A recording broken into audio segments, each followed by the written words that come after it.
สนับสนุนโดยหอมเย็นชื่นใจยาดมสมุนไพรตรามังกรทองจากอุ้ยอันโอสถ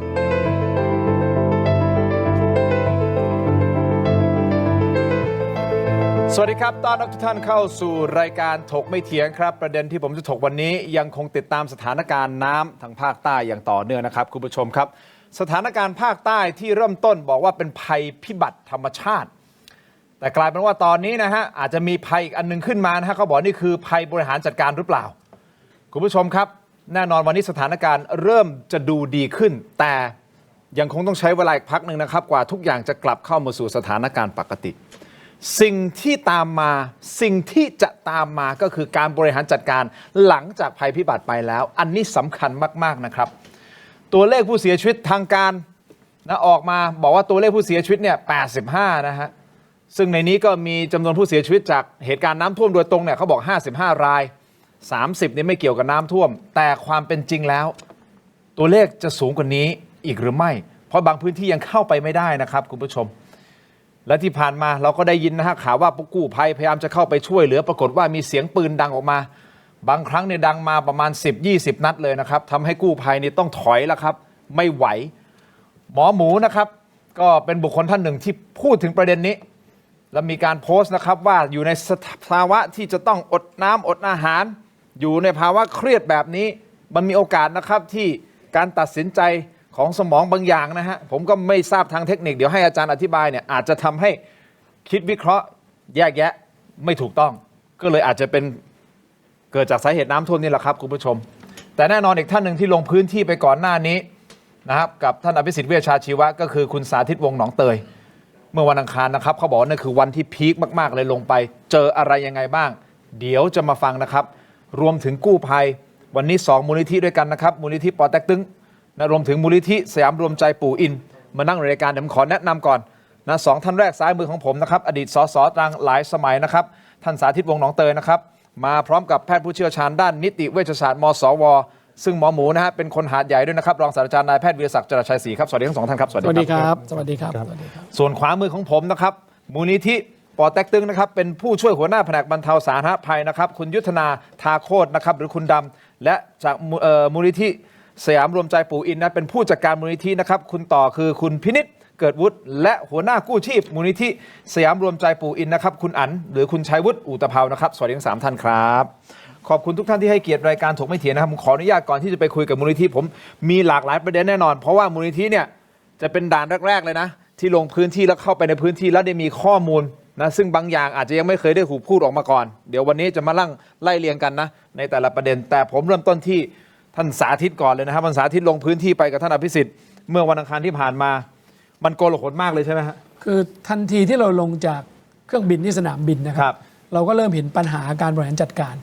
คือคนแรกที่เข้ามาหาเราเนี่ยเป็นผู้ชายคนหนึ่งที่บินมาจากกรุงเทพแล้วก็บอกเขามีญาติติดอยู่ในหาดใหญ่แล้วก็บอกบ้านเลขที่แล้วเขาบอกว่าจะให้เขาทำยังไงให้ช่วยญาติเขาซึ่งอันนี้ผมคิดว่ามันสะท้อนให้เห็นว่าระบบการสื่อสารในการแก้ปัญหาภัยพิบัติมันไม่เป็นระบบเลยคนไม่รู้จะแจ้งใครเพราะว่าในไลน์หลายๆคนนี่ก็จะเจอข้อความให้ช่วยพ่อแม่พี่น้องญาติติดอยู่ตรงนั้นตรงนี้ตรงโน้นนะครับอันนี้อันที่1อันที่2ก็คือมีทีมที่เอาเจ็ตสกีมาช่วยประมาณ30คันเขาบอกว่าเขามาถึงเขาไม่รู้จะไปไหนไม่รู้จะบอกใครเขาก็ติดอยู่ที่สนามบินนี่เป็นต้นนะครับนี่คือสภาพที่เราเห็นพอขึ้นรถที่สนามบินจะโทรศัพท์เนี่ยมันคลื่นสัญญาณมันไม่มีแล้วมันมีเป็นขาดเป็นช่วงๆซึ่งอันนี้มันก็สะท้อนให้เห็นถึงเรื่องปัญหาการสื่อสารในพื้นที่แล้วทั้งที่เรื่องนี้เนี่ยมันเอารถของกสทช.ที่ขยายสัญญาณไปช่วยได้เพราะต้องยอมรับว่าคนติดอยู่ในบ้านจำนวนมหาศาลมากแล้วก็มีเจ้าที่จากปอเต็กตึงติดเครื่องบินไปด้วยมีอยู่คนหนึ่งคุณอภิสิทธิ์ก็ถามว่าเฮ้ยคุณคิดว่าติดอยู่ในบ้านกับที่ช่วยเนี่ยประมาณสักกี่เปอร์เซ็นต์ได้เขาประเมินว่าถ้าพูดจริงเนี่ยอาจจะช่วยได้ถึงตอนนั้นนะประมาณ 20%ติดอยู่ในบ้านอีก80อันนี้คือตัวเลขที่เขาประเมินคร่าวๆไม่ได้เป็นทางการแต่มันสะท้อนให้เห็นนะครับว่ามันมีปัญหาและเรื่องบริหารจัดการพอออกจากสนามบินไปเนี่ยเราไปดูพื้นที่ที่เราจะนั่งรถเข้าไปมอไปไม่ได้มันติดเนี่ยเจอเจ้าหน้าที่จากหน่วยทหารพัฒนามีรถคันใหญ่อยู่คันหนึ่งมีเรืออยู่ลำหนึ่งเราก็ถามว่าเขาจะไปไหนเขาก็บอกเขาไม่รู้จะไปไหนก็ต้องรอชาวบ้านตรงนั้นเนี่ยบอกว่าให้ไปช่วยตรงไหนอันนี้คือปัญหา ของการสั่งการแล้วว่าตกลงให้หน่วยไหนไปช่วยตรงไหน แล้วนั่งรถไปทางควนลังนะครับ มันจะผ่านศูนย์ปอพ ฮะ รถปอพจอดเพียบเลยครับ10 กว่าคัน อ้าว ซึ่งเราก็เกิดคำถามในใจว่ารถใหญ่ขนาดนี้ อ่าฮะ ทำไมไม่ออกไปช่วยชาวบ้าน เขาจอดรอการสั่งการหรือเปล่าฮะหรือไง เราก็ไม่ทราบเพราะเราไม่ได้ไปถามเขานะค แต่ รับ จอดอยู่เป็น10 คัน เป็น10 คันเลยครับ แล้วก็มีบุคคลระดับรองนายกคนหนึ่งก็ตามมาทีหลัง แล้วก็สักพักหนึ่งก็มีจัดกระบวนแห่รถถึงออกอย่างนี้เป็นต้น มันก็เกิดคำถามเยอะนะครับ ในเวลา เดี๋ยวอ่า หมายความว่าอะไรฮะรถจอดอยู่ แต่พอมีบุคคลสำคัญมาปุ๊บ รอจัดกระบวน รอจัดขบวน ครับ ถึงออก ใช่ครับ คุณผู้ชมตีความเอาเองนะฮะ ใช่ครับ โอเค คือทั้งหมดเนี่ยมันชี้ให้เห็นถึงการบริหารจัดการที่มันไม่เป็นระบบ เราถึงพยายามเสนอว่าเฮ้ยคุณจัดระบบสื่อสารให้ดีสิคุณจัดระบบของการให้หน่วยอาสาสมัครจิตอาสาทั้งหลายที่ไป ได้รู้ว่าตัวเองควรไปไหน เพราะคนที่ไปอยากนอกพื้นที่หรือเข้าไปแล้วนี่จะไปช่วยคนเราไม่ได้รู้จักบ้านทุกหลัง อ่าฮะอ่าฮะ ว่ามีคนเท่าไหร่อย่างนี้ ถูก เป็นต้น ก่อนที่ผมจะไปที่ท่านอื่นนะฮะคุณผู้ชมครับเดี๋ยวผมขอต่อจากที่ท่านสาธิตพูดนะครับคุณผู้ชมเราทำอินโฟกราฟิกขึ้นมาคือ อยากจะให้เห็นเหตุการณ์การสั่งการของรัฐบาลกับการรับมือน้ำท่วมหาดใหญ่ครั้งนี้นะหมอหมูนะพี่อาสาครับเดี๋ยวพี่กู้ภัยเดี๋ยวดูกันหน่อยนะฮะเราทำเป็นอินโฟกราฟิกขึ้นมาแล้วนะครับวันที่ 21 พฤศจิกายนปพนะฮะมีการแจ้งเตือนฝนตกหนักเซลล์บอร์ดคาสต์จริงๆอ่ะเช้าตรู่ของวันที่ 21เนี่ยเขาสั่งให้อพยพแล้วนะฮะเช้าตรู่วันที่ 21 ถ้าผมจำไม่ผิด 21 ว่าสั่งให้อพยพแล้วนะรีเช็คนิดหนึ่งน่าจะเป็นวันที่ 21 เช้าหรือ 22 เช้าโทษทีน่าจะ 22 เช้าขออภัย 22 เช้าใช่ไหมที่มีการส่ง SMS ตอนตี 5ครับที่อาจารย์เสรีมาพูดโอเค 22 พฤศจิกายนสั่งการให้คุณพิพัฒน์รัชกิจประการรองนายกรัฐมนตรีลงพื้นที่หาดใหญ่สั่งระดมเครื่องสูบน้ำเข้าช่วยเหลือนายกบินจากขอนแก่นลงพื้นที่หาดใหญ่ครั้งที่1ปพก็เซลล์บอร์ดคาสต์อีกแจ้งเตือนน้ำท่วมเตือนขนของอพยพนะครับนะฮะวันที่ 23 พฤศจิกายนท่านนายกเปิดตัวสสจากพรรคเพื่อไทยที่ทำการพรรคภูมิใจไทยนั่นหมายความว่าบินกลับมาที่กรุงเทพหลังจากนั้นนายกลงพื้นที่หาดใหญ่ครั้งที่2และนายกไปทำเมนูข้าวผัดไข่เจียววันที่ 24 พฤศจิกายนครับมีการลงนามคำสั่งจัดตั้งศูนย์บริการขออภัยศูนย์บริหารจัดการน้ำในสถานการณ์ภัยพิบัติทางธรรมชาติหรือว่าสนพ.แต่งตั้งท่านร้อยเอกธรรมนัฐพรหมเผ่าเป็นผอ.สนพ.ผู้ว่าสงขลาสั่งชาวหาดใหญ่อพยพวันที่ 24 พฤศจิกายนนะครับนี่นะฮะว่าพอมาวันที่ 25 พฤศจิกายนประกาศสถานการณ์ฉุกเฉินในเขตท้องที่จังหวัดสงขลาแต่งตั้งท่านพลเอกอุกฤษบุญตานนท์ซึ่งท่านเป็นผู้บัญชาการทหารสูงสุดให้ท่านมาเป็นผู้บัญชาการสถานการณ์ในพื้นที่สงขลาจัดตั้งศูนย์ปฏิบัติการแก้ไขสถานการณ์ฉุกเฉินอุทกภัยหรือว่าสปกช.และยังมีการแต่งตั้งคุณภารรปริศนานันทกุลรัฐมนตรีว่าการกระทรวงสำนักรัฐมนตรีว่าการกระทรวงประจำสำนักนายกรัฐมนตรีนะรัฐมนตรีประจำสำนักนายกรัฐมนตรีมาดูแลผมอ่านแค่นี้ผมก็ยังทำไมมันหลายคำสั่งเหลือเกินคุณผู้ชมมาต่อ 26 พฤศจิกายนก็มีการกระจายรัฐมนตรีไปดูแล 9 จังหวัดภาคใต้ที่ประสบภัยกองทัพไทยจัดตั้งศูนย์ปฏิบัติการแก้ไขสถานการณ์ฉุกเฉินอุทกภัยส่วนหน้าหรือว่าสปกช.ส่วนหน้าเพื่อเป็นกองบัญชาการหลักในพื้นที่โดยทำงานร่วมกับศูนย์จัดการน้ำของท่านร้อยเอกธรรมนัฐและนายกรัฐมนตรีลงพื้นที่หาดใหญ่ครั้งที่3คือวันที่ 26 พฤศจิกายนคือเมื่อวานนี้และวันนี้นะครับมีการระดมอสอาสาสมัคร 2,000 นายร่วมช่วยเหลือหาดใหญ่นี่คือคร่าวๆครับ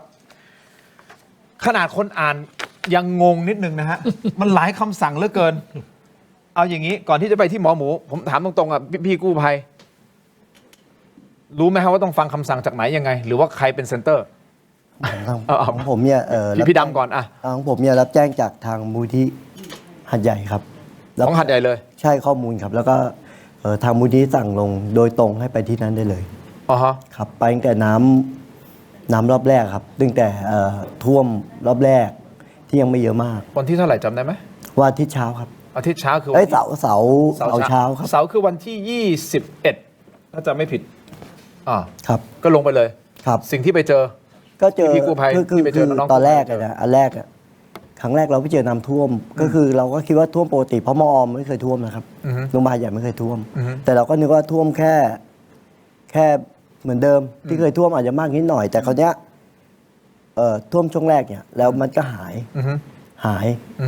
นะครับ ผู้ประสบภัยเนี่ยก็อยู่ในบ้านก็ไม่ออก เพราะว่ามันก็คือคิดว่าปกติ แต่ว่าอีก2 วันต่อมาเนี่ยมันท่วมหนักกว่าเดิมครับมันก็เลยเป็นวิกฤตครับ พี่ดินผมขอเสริมตรงนี้ได้ไหม เชิญครับหมอหมู ผมอยากพูดมากเลย คือจริงๆประเด็นเนี้ยคือผมบ้านอยู่หาดใหญ่นะครับ มันท่วมใช่ 31 ครับ 43 53คืออันนี้หมายถึงท่วมใหญ่ แต่ท่วมเป็นประจำมันทุกปีอยู่แล้ว ครับ อย่างแม่ผมเนี่ยเขาจะรู้เลยเขาบอกพอช่วงเดือนมิถุนายนเนี่ยคนในพื้นที่เขารู้หมด น้ำจะมาจากทุ่งลุงสะเดาเนี่ยเขาจะคอยฟังข่าวละฟังวิทยุสมัยแต่ก่อนนะครับแล้วรู้ว่าน้ำมา แล้วน้ำมาเนี่ยน้ำมันจะถ้ามันเยอะนะมันจะค้างอย่างมาก2 วัน 3 วัน ใช่ แล้วมันจะไป เพราะปี53ผมไปอยู่มอ 3143เป็นอย่างนี้หมด ครับ เพราะฉะนั้นเนี่ย ใช่ คนในพื้นที่เนี่ยเขารู้อยู่แล้วว่าน้ำมันท่วมทุกปี แล้วเขาก็รู้วิธีการเอาตัวรอดอยู่แล้ว ว่าจะทำยังไงนะครับเพียงแต่ว่าไอ้ที่มันเปลี่ยนแปลงครั้งเนี้ยอาจจะบอกพูดรอบ 1 รอบ 2เนี่ยผมคิดว่ามันปัญหาคือเรื่องของการแจ้งเตือนนี่แหละกับเรื่องรอบ2นี่แหละแต่รอบ1เนี่ยที่คนเขาไม่ออกเนี่ยเพราะโดยพฤติกรรมของน้ำเนี่ยมันเป็นอย่างนี้ทุกปีฮะมัน2 วัน 3 วันยังไงมันต้องไหลออกไปมันหายไปแต่ปีเนี้ยมันผิดปกติ ซึ่งจะมาบอกว่าทำไมชาวบ้านเขาไม่ย้ายออกมาทำไมยังอยู่กับบ้านก็มันเป็นปกติแบบนี้มาทุกๆปีน่าจะ 30-40 ปีแล้วด้วย แล้วอยู่ๆวันนี้มันมาเปลี่ยนแปลง ซึ่งมันก็ชาวบ้านเขาก็ไม่รู้หรอกครับว่าการเปลี่ยนแปลงเนี้ย ครับ จากธรรมชาติอะไร ซึ่งอาจจะมีคนบอกเอาทำไมไม่ศึกษาไม่อะไร แต่คือคนโดยทั่วไปที่เขาอยู่ที่นั่นเนี่ยเขาเข้าใจว่าอย่างนี้ เพราะมันต้องมีหน่วยงานที่บอกเขาอะ ซึ่งหน่วยงานเขาพยายามบอก ไม่ต้องบอก อย่างเช่น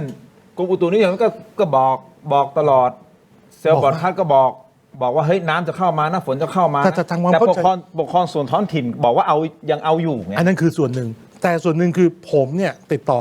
ทางญาติทางอะไร ก็เขาบอกนะครับว่า เนี่ยน้ำลดแล้ว ใช่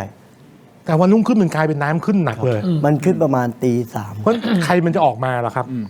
แล้วคราวนี้มันขึ้น เราไม่โทษเรื่องธรรมชาตินะครับ แต่ว่าแน่นอนคือเนี่ยมันคือช่องว่างตรงนี้แหละ แต่ถามว่าทำไมคนไม่ออก คนก็อยู่กับน้ำอย่างเงี้ยมา30-40 ปีแล้วครับเป็นอย่างนี้มาตลอดเพราะฉะนั้นเขาก็รู้ว่าเดี๋ยวน้ำมาเดี๋ยวก็ผ่านไปเขาอยู่บ้านได้ คือมันคือการสื่อสารที่ไม่เป็นระบบมันพูดหลายฝ่าย แล้วมันก็สับสน ซึ่งสถานการณ์ภัยพิบัติแบบนี้ ถ้ามันมี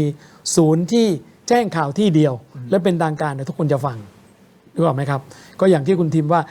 กรมอุตุก็ว่าอย่างนี้ท้องถิ่นว่าอย่างนี้ คือถ้าเป็นชาวบ้านคุณจะฟังใครล่ะคุณก็ต้องเชื่อสิ่งที่คุณเห็นตรงหน้านั่นคือสิ่งที่มันเกิดขึ้น แล้วพอน้ำมาตี 3ก็ไม่ทัน มูลนิธิปอเต็กตึงฟังจากมูลนิธิทางที่อยู่ทางด้าน ตอนแรก ทางภาคใต้ตอนแรก ที่ ถูกต้องไหมครับ อันนี้ ครับ รับแจ้งนะครับ แต่ของพี่อันแล้วครับ อ๋อผมต่อครับ ขอโทษทีพี่ต่อโทษที สยามรวมใจก็รับแจ้งจากข้อมูลตามภาพข่าวนะครับ1 2 ประชาชนผู้เดือดร้อนรวมถึงญาติพี่น้องเขาที่อยู่ในละแวกใกล้เคียงพื้นที่ที่รับผิดชอบ ก็ติดต่อประสานงานมาให้เข้าไปช่วยเหลือครับทีมก็ดำเนินการจัดทีมลงไปหน้างานนะครับ ก็ปัญหาที่เจอก็เกี่ยวกับเรื่องระบบบูรณาการเกี่ยวกับการสื่อสารนะครับ ซึ่งมันเกิดการล่มของการสื่อสารด้วยติดต่อค่อนข้างที่จะลำบากนะครับ ปัญหาหลักๆเลยก็คือต่างคนต่างได้รับข้อมูลผู้ที่เดือดร้อนนะครับ แต่ละมูลนิธิแต่ละองค์กรเนี่ยได้รับข้อมูลเข้ามา การช่วยเหลือเนี่ยมันก็ค่อนข้างที่จะไม่ได้ไปในทิศทางเดียวกัน อาจจะมีการช่วยเหลือซ้ำซ้อนหรือไม่ได้รับการช่วยเหลือครับวันนี้สิ่งที่มันเกิดขึ้นนะครับ แล้วก็ประชาชนก็ไม่เข้าใจด้วย การเข้าไปกู้สถานการณ์ลักษณะนี้มันจะต้องมีการดำเนินการ1 2 3 4คล้ายๆเคสเขียวเหลืองแดงครับอันไหนสำคัญมากกว่าอันไหนสำคัญน้อยกว่า แต่ผมก็เข้าใจนะเวลาที่เราเดือดร้อนหรืออะไรเงี้ยเราก็ต้องการให้คนเข้ามาช่วยเหลือเรา มันถึงเกิดเหตุการณ์ที่แบบมีการอะไรประมาณนี้แหละครับ ก็ไม่ได้โทษไม่ได้โกรธใคร แล้วพี่ต่อฟังคือผู้อาสากู้ภัยฟังใครเป็นหลักอะในการดำเนินการอะ ปกติเราจะมีการบริหารจัดการของทุกมูลนิธิเนี่ยเขาเรียกว่าระบบ ICS ซึ่งเราเนี่ยได้เรียนรู้กันทุกมูลนิธิครับแต่วันนี้มันต้องมีคอมมานด์เบอร์ 1นั่นแหละเราต้องไปรับการสั่งการ ก็มันยังสเปะสปะครับพี่ทิมมันก็เลยก็คือไม่มีใช่ไหมพี่ต่อก็คือไม่มีใช่ไหมวันนี้นะครับถ้ามันวิทยุสื่อสารติดต่อสื่อสารไปในช่องทางเดียวกันเนี่ย ข้อมูลมันก็จะมาในทิศทางเดียวกันถูกต้องไหมพี่การออกไปปฏิบัติภารกิจเนี่ยถ้าทีมผมทำสำเร็จเนี่ยมันก็จะกระจายแจ้งไปตามทีมอื่นๆว่าเฮ้ยภารกิจนี้สำเร็จแล้ว แต่ตอนเนี้ยมันยังไม่มีครับ มันยังไม่มีเฮดอะครับ ไม่มีหัว ประมาณนั้นนะครับ ตอนนี้เขาตั้งกันเยอะเลยนะ หลายหัวเลยนะตอนเนี้ยหมายถึงหัวหน้าที่จะดูไม่ว่าจะเป็นท่านร้อยเอกธรรมนัฐท่านผู้บัญชาการทหารสูงสุดใช่ไหมฮะแล้วก็ยังมีท่านพาราดอน คือ เข้ามาอีก ก่อนหน้านี้มันสเปะสปายแล้วพี่ทิน เพราะว่ามันเป็นลักษณะฉุกเฉินนะครับพี่ ครับ ต่างคนต่างเข้าไปอะครับวันนี้ถ้ามีการสื่อสารนิดหน่อย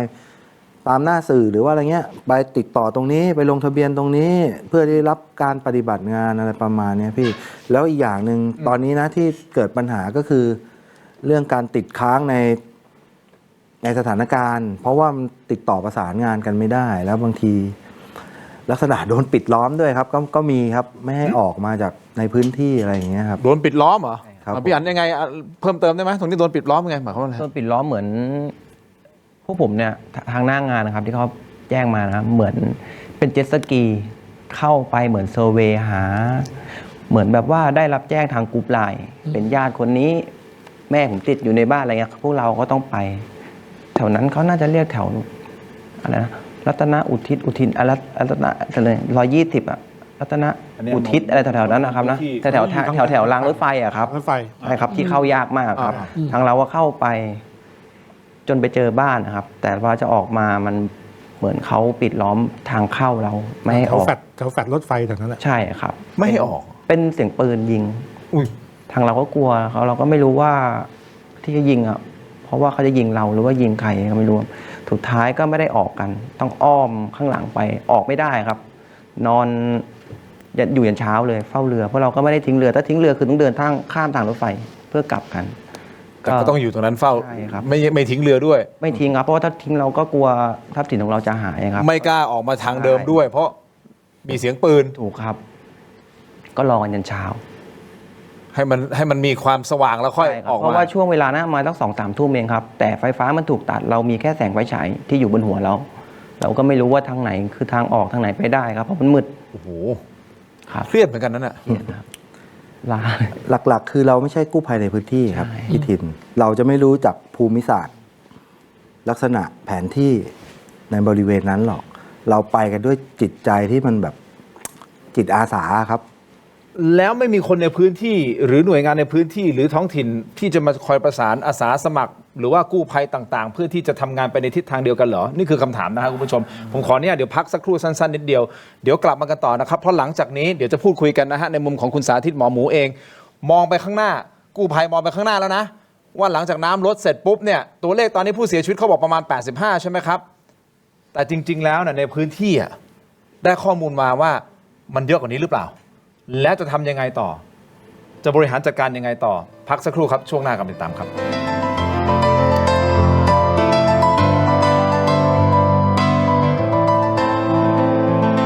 ถ้าคุณมีอาการแสบท้องอาหารไม่ย่อยเพราะกรดไหลย้อน ต้องวันเกิดออกฤทธิ์2 กลไกช่วยลดกรดในกระเพาะป้องกันกรดไหลย้อนกรดไหลย้อนวันไหนต้องวันเกิดยาบรรเทาอาการแสบร้อนกลางอกอาหารไม่ย่อยเนื่องจากกรดไหลย้อนและลดกรดในกระเพาะอาหารชนิดน้ำอ่านคำเตือนในฉลากก่อนใช้ยา ดีขนาดนี้อย่ารอช้า สายเกม สายลงทุน สาย AI สายเทคต้องไม่พลาด ลดราคาพิเศษให้ทันที 2,000 บาท BrainTech Tri Screen จอเสริมอัจฉริยะ เปลี่ยนโน้ตบุ๊กธรรมดาให้ทำงานพร้อมกันได้ถึง 4 จอ ดีไซน์พับเก็บง่าย พกพาสะดวก มี 2 รุ่นให้เลือก 17,900 บาทสำหรับรุ่น 14 นิ้ว และ 19,900 บาทสำหรับรุ่น 16 นิ้ว สั่งซื้อออนไลน์ได้แล้ววันนี้เพียงค้น BrainTech Tri Screen หรือ Advice ทุกสาขาทั่วประเทศ BrainTech Tri Screen where thinking meets technology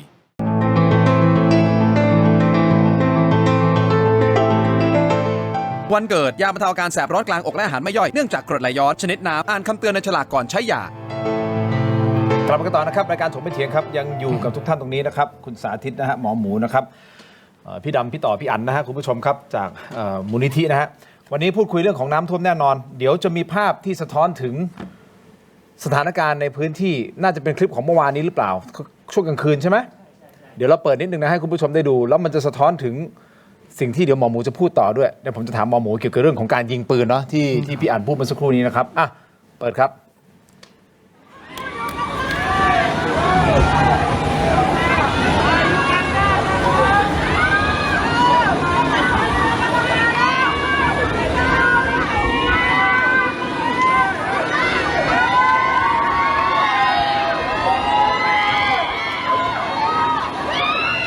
ที่เขต 8 ป่ะ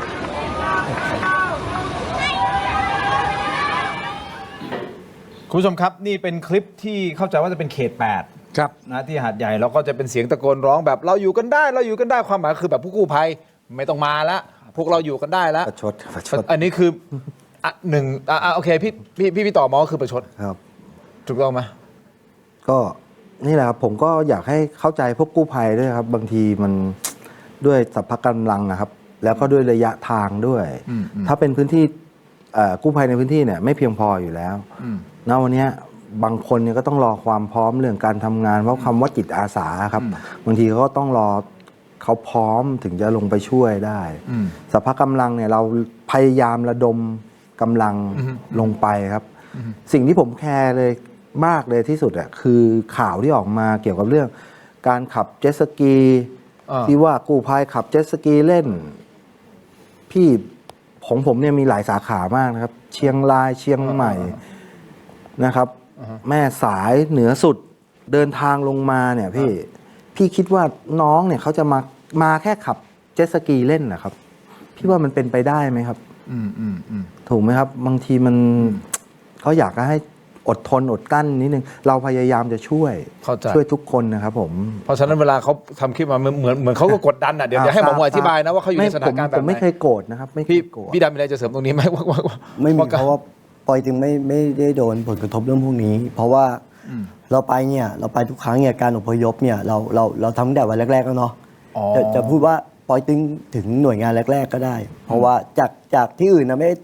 ด้ของพื้นที่ถึงหน่วยงานแรกๆแล้วเราก็มาช่วยบรรเทาสาธารณภัยไปเยอะแล้วอย่างหนึ่งเราก็มีรถโรงครัวไปมีรถโรงครัวไปด้วยปอยมีรถโรงครัวไปเราไปทำครัวแต่วันแรกนะครับเราทำครัวแต่วันแรกมีฉุกเฉินชีพด้วยของเราเนี่ยมีเติมไม่ตลอดเมื่อวานก่อนก็6ล้อคันหนึ่งเทเลอร์คันหนึ่งขึ้นไปเติมให้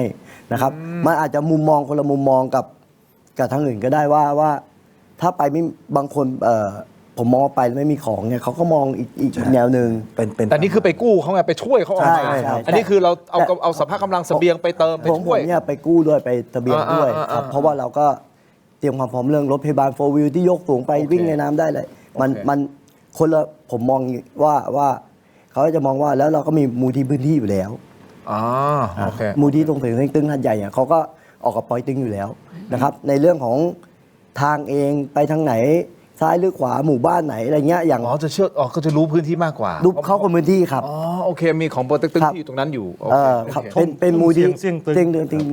ซึ่งเขาจะเชี่ยวชาญพื้นที่อยู่เขารู้อยู่แต่ประเด็นคือบริหารจัดการไม่ได้หมดไงครับมันก็เลยต้องมีกู้ภัยอื่นเข้าไปใช่ครับผมนะครับแต่ว่าประเด็นคือลักษณะประมาณอยู่ด้านในเพราะว่ากลับกลายว่าข้างในเนี่ยพอน้ำท่วมเยอะเรากลายไปติดเกาะแล้วด้านนอกเข้ามาเขาก็ช่วยคือเงี้ยช่วยเยอะดีครับก็คือมูลที่อยู่ด้านในที่เข้ามาแรกๆเนี่ยแต่ติดอยู่ไหนก็ช่วย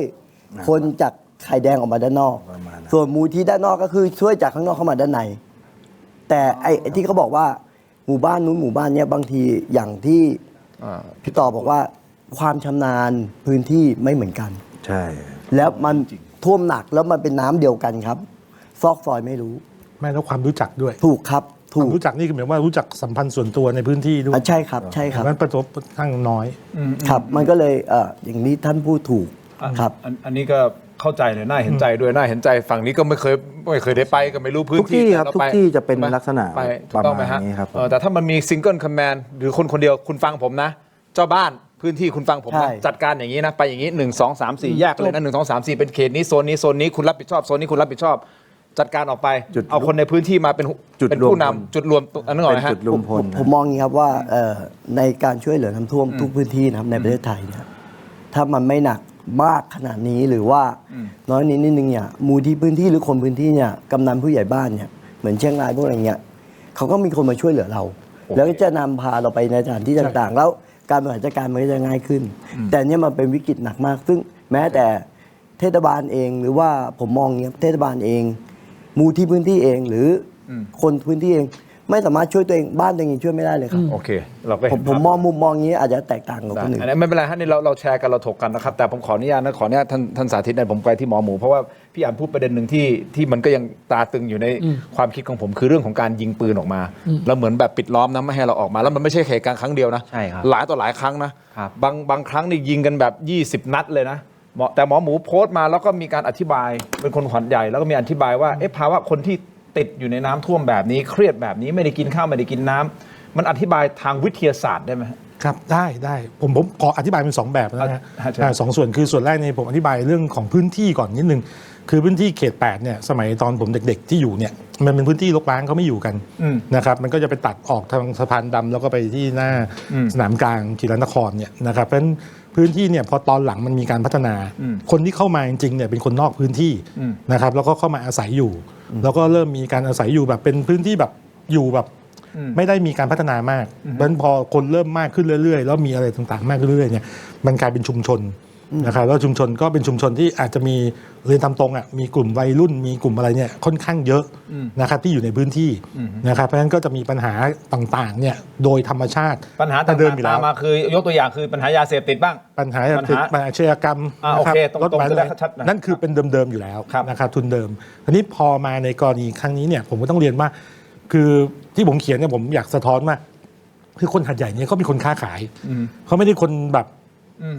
คือคนค้าขายเนี่ยยังไงก็ต้องพูดคุยดีอ่ะ ถูกครับ นะครับเพราะฉะนั้นโดยธรรมชาติเนี่ยเขาเป็นคนพูดคุยดีอยู่แล้วแล้วก็ไอ้เรื่องเหตุการณ์จะมาไล่ยิงเนี่ยถ้าคนหัดใหญ่โดยพื้นเพเนี่ยเขาไม่ทำ ผมเคยไปน่ารักมากคนหัดใหญ่ ใช่ เพราะฉะนั้นในเหตุการณ์เนี้ยต้องแยกว่าเป็นเฉพาะบุคคล เฉพาะกลุ่ม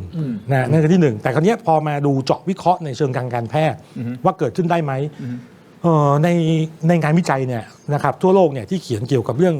ความเครียดในภัยพิบัติต่างๆเนี่ยคือถ้าเกิดติดอยู่ในพื้นที่ที่ไม่สามารถช่วยเหลือตนเองได้ หรือไม่สามารถเข้าถึงอาหารหรือน้ำได้เนี่ยเกินกว่า72ชั่วโมงเนี่ยมันมีโอกาสเกิดความเครียดเฉียบพลัน เกินกว่า72ชั่วโมง ใช่ ซึ่งจริงๆเหตุการณ์นี้มันก็น่าเกินแล้วนะในช่วงที่มันเกิด เพราะพอเกิดความเครียดเฉียบพลันเนี่ยเขาก็จะมีอาการสับสนบางคนเนี่ยถ้าเกิดมีโรคประจำตัวประกอบด้วยอย่างเช่น อาจจะมีโรคทางจิตนะครับก็อาจจะมีหูแว่วประสาทร้อนตามมานะครับหรือแม้กระทั่งการขาดน้ำเนี่ยจริงๆตอนนี้ถ้าผมตามฟังข่าวเนี่ยเขาไม่ขาดน้ำกันเพราะเขาทานน้ำฝนได้ ขาดอาหารขาดเกลือแร่พวกเนี้ยก็อาจจะมีส่งผลต่อร่างกายได้ก็เนี้ยประเด็นที่อาจจะมีได้อีกเช่นกัน อาจารย์ผมขออนุญาต ผมต้องพักโฆษณาสั้นๆนิดเดียวเดี๋ยวช่วงหน้ากลับมาฟังหมอหมูพูดต่อ ที่อาจจะเป็นได้อีกเช่นเดียวกันคืออะไรน่าสนใจ เดี๋ยวท่านสาธิตเราต้องขยายกันต่อนะ ว่าหลังจากนี้ต้องดำเนินการอย่างไร พอน้ำลดแล้วพี่ๆกู้ภัยต้องเหนื่อยละ ครับ เจ้าหน้าที่ตำรวจก็ต้องเหนื่อยด้วยนะฮะเขาต้องทำคดีนะเพราะมีผู้เสียชีวิตด้วยนะถูกไหมฮะเป็นสิบเขาต้องมานั่งโอ้โหเรื่องเยอะเลยนะคุณผู้ชมครับพักสักครู่ครับช่วงหน้ากลับมาติดตามครับ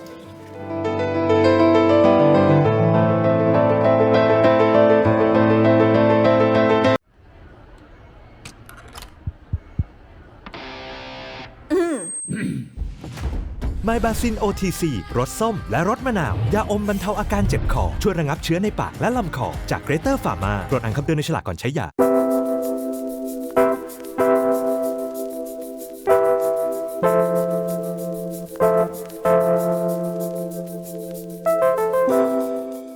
สวัสดีครับ ผมชื่อเอกชื่อจริงก็ยุทธพงศ์มณีธรรม ตอนนี้เราอยู่กันที่สวนสลาทิศอำเภอบ้านนาสารจังหวัดสุราษฎร์ธานี ซึ่งที่นี่จะปลูกสละไว้หลักๆอยู่3สายพันธุ์นะจะเป็นพันธุ์เนินวงสุมาลีแล้วก็พันธุ์อ้อร้อลักษณะเด่นของมันคือจะเนื้อจะเยอะลูกโตจะรสชาติหวานอมเปรี้ยวนิดๆส่วนพันธุ์สุมาลีเนื้อจะไม่ค่อยดำไม่ยุบส่วนพันธุ์อ้อร้อเป็นสละที่มีรสชาติหวานที่สุดในบรรดาสละแต่เนื้อเขาอาจจะคล้ำๆนิดคล้ายๆกับสละผสมกับระกำ ขอเชิญชวนลูกค้าที่สนใจในการที่จะสั่งสละไปทานที่บ้านนะครับได้ทั้งช่องทางออฟไลน์และออนไลน์ ก็เชิญชวนทุกท่านที่สนใจอยากทานสละสดตัดใหม่ทุกวันนะคะก็เชิญชวนที่ไปรษณีย์ได้เลยนะคะ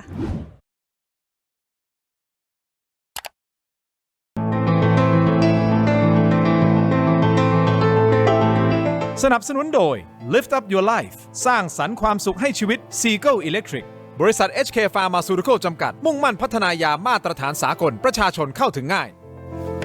กลับมาต่อนะครับคุณผู้ชมถกไม่เถียงในช่วงนี้นะครับก่อนที่จะไปฟังหมอหมูนะฮะอธิบายนะฮะอีกประเด็นหนึ่งนะครับว่าคนที่ มีภาวะเครียดเฉียบพลันแบบนี้ที่อาจจะมีโอกาสทำให้เขาหยิบปืนขึ้นมาแล้วยิงขนาดยิงใส่กู้ภัยนี่นะครับเขาไม่ต้องการความช่วยเหลือเหรอเดี๋ยวหมอหมูจะอธิบายนะครับว่ามีทฤษฎีเพิ่มเติมอีกนะฮะแต่ก่อนที่จะไปตรงนั้นครับช่วงนี้หลายคนน่าจะทำงานกันแบบเช้าจรดค่ำนะครับประชุมกันต่อเนื่องบางวันแทบไม่ได้พักเลยนะครับแต่ก็อยากจะใส่ใจตัวเองในทุกวันใช่ไหมครับวันนี้เราเลยมีผลิตภัณฑ์ที่ทำให้การใส่ใจตัวเองง่ายขึ้นกว่าเดิมมาฝากนะครับนี่เลยครับ One Day Vitamins ครับเครื่องดื่มวิตามินรวม13ชนิดรวมวิตามินในขวดเดียวเลยนะครับดื่มง่ายครับไม่ยุ่งยากและเหมาะกับไลฟ์สไตล์ของวัยทำงานมีให้เลือกทั้งหมด2กลิ่นนะครับกลิ่นพิงค์เลมอนเนดและกลิ่นเกรปฟรุตนะครับเชื่อไหมครับทั้งหมดนี้ดื่มได้ในขวดเดียวเท่านั้นนะฮะและที่สำคัญราคาเพียงขวดละ25 บาทเท่านั้นครับหาซื้อได้ง่ายๆเลยนะครับที่ 7-Eleven ทุกสาขาใครที่อยากจะเริ่มใส่ใจตัวเองแบบง่ายๆลองเลยครับ One Day Vitamins เครื่องดื่มวิตามินรวมขวดเดียวดื่มได้ทุกวันขอบคุณมากๆเลยนะครับ One Day Vitamins ฮะหมอหมูพูดต่อเลยฮะจัดไปฮะภาวะเครียดเฉียบพลันเครียดเฉียบพลันเมื่อกี้เมื่อพูดไปแล้วนะครับว่า72 ชั่วโมงมีโอกาสเกิดขึ้นได้เรื่องของการขาดอาหารนะครับหรือขาดน้ำขาดเกลือแร่พวกนี้ก็มีผลได้โรคประจำตัวมีได้อีกส่วนหนึ่งที่มีโอกาสเกิดขึ้นได้คือเราต้องเข้าใจก่อนในพื้นที่นะครับอาจจะเป็นพื้นที่กลุ่มที่แบบมีปัญหาอยู่แล้วมีเรื่องของวัยรุ่นมีเรื่องอะไรต่างๆนะครับถ้าเขาเป็นคนที่ดื่มสุราอยู่ทุกวันแล้วพอช่วงเนี้ยน้ำขาดมาเนี่ยนะครับเขาไม่สามารถดื่มได้แน่นอนคือมันไม่หาซื้อที่ไหนก็ไม่ได้นะครับหรือบางคนจะมีสารเสพติดอะไรตกค้างเราก็ไม่ทราบพวกเนี้ยถ้าขาดยานะครับจะเกิดอาการคลุ้มคลั่งนะครับซึ่งอาการคลุ้มคลั่งเนี่ยมันจะทั้งหูแว่วประสาทหลอนสับสนเห็นอะไรมาเนี่ยก็เข้าใจผิดไปหมดอันนั้นมีได้แต่แน่นอนเราอาจจะได้ยินเห็นในภาพว่ามีการพูดเหมือนคนมีสติบอกไม่ต้องมาแล้วอะไรก็แล้วแต่เราไม่รู้หรอกครับว่าจริงๆเขาอยู่รวมกลุ่มกันอย่างไรแล้วก็มีหลายคนพูดผมเขียนในเพจก็มีคนมาบอกว่าน้ำท่วมเชียงรายน้ำท่วมที่อื่นไม่เห็นเป็นแบบนี้เลยผมก็บอกว่ามันก็ต้องดูบริบทปัจจัยหลายอย่างที่นี่เนี่ยมันสิ้นหวังนะครับ5 วันเนี่ยมันยังไม่รู้อะไรเลยนะฮะพื้นที่เนี่ยมันเวิ้งว้างไปหมดขาดการติดต่อโทรศัพท์ก็ติดต่อใครไม่ได้อะไรก็ไม่ได้ครับผมว่าความเครียดมันสูงในปัจจัยตรงนี้แล้วจริงๆทั่วโลกถ้าไปดูนะครับมันมีอาการแบบนี้ได้หมดนะครับเรื่องพวกนี้ผมก็อยากให้ทำความเข้าใจกับคนที่เป็นว่ามันปัญหาคืออะไรแต่ในภาพใหญ่ๆจริงๆเนี่ยผมคิดว่าคนหัดใหญ่น่ารักแล้วก็ยังรอการช่วยเหลือใช่ครับ นี่ก็เป็นการอธิบายทางวิทยาศาสตร์นะครับคุณผู้ชมครับเข้าใจฮะหลายคนก็บอกแล้วคนที่ยิงเนี่ยตกลงจะดำเนินการอย่างไรหน่วยงานภาครัฐเจ้าหน้าที่ตำรวจก็ต้องไปดำเนินการซึ่งตอนนี้ก็ต้องรอติดตามสืบนะครับว่าตกลงเป็นยังไงท่านสาธิตครับเอาตรงๆเลยฮะสถานการณ์ทุกอย่างที่เกิดขึ้นเนี่ยมีหลายคนสะท้อนถึงเรื่องของภาวะผู้นำครับท่านสาธิตมีผมโอเคคือตะกี้เห็นคอมเมนต์หนึ่งทีมอ่านก็คือวิกฤตการณ์สะท้อนภาวะผู้นำหรือพิสูจน์ภาวะผู้นำซึ่งนี้มันจริงถ้าเราจะดูเหตุการณ์มาถึงวันนี้นะภาวะความเป็นผู้นำเนี่ยมันต้องเริ่มตั้งแต่ประเมินสถานการณ์ก่อนถูกผิดเข้าใจพื้นที่ไหมเข้าใจบริบทธรรมชาติไหมซึ่งถ้า underestimate ก็คือประเมินต่ำไปเหตุการณ์ก็จะรุนแรงมากขึ้นนะครับซึ่งเหตุการณ์นี้ก็ชัดเจน2นี่ก็คือการตัดสินใจในการที่จะเข้าไปบริหารจัดการนะครับเช่นเรื่อง Single Command อย่างที่พูดว่าสั่งการที่เดียวเรื่องการสื่อสารก็ดีก็เป็นปัญหาเรื่องระบบเพราะมันก็เป็นที่มาของการมีหลายหน่วยเข้ามาดูแลท่านสาธิตด้วยความเคารพครับถ้าสมมุติเกิดข้อมูลไม่ขึ้นไปที่ท่านผู้นำอันนี้ให้เห็นใจผู้นำนะคือข้อมูลถูกอาจไม่รู้แหละโดนวางยาโดนวางอันหรือเปล่าหรอผมไม่รู้นะแต่ถ้าสมมติเกิดข้อมูลมันไปไม่ครบเนี่ยมันจะทำให้การทำงานของผู้นำมันมีประสิทธิภาพได้อย่างไรจะไปโยนความผิดให้กับผู้นำคนเดียวได้หรือเปล่าคุณผู้ชมครับไปที่ออนไลน์ของเราตอนนี้นะครับ YouTube เทโรดิจิทัลครับ Facebook ถกไม่เถียง Facebook CS7HC News เดี๋ยวไปพูดคุยกันต่อแบบไม่กักเปิดรายกันเต็มๆรวมถึงกู้ภัยด้วยนะครับขอบคุณทุกท่านทันทีเลยนะครับสวัสดีครับเจอกันในออนไลน์มีคลิปนะฮะเดี๋ยวมาเปิดกันด้วยนะครับสวัสดีครับ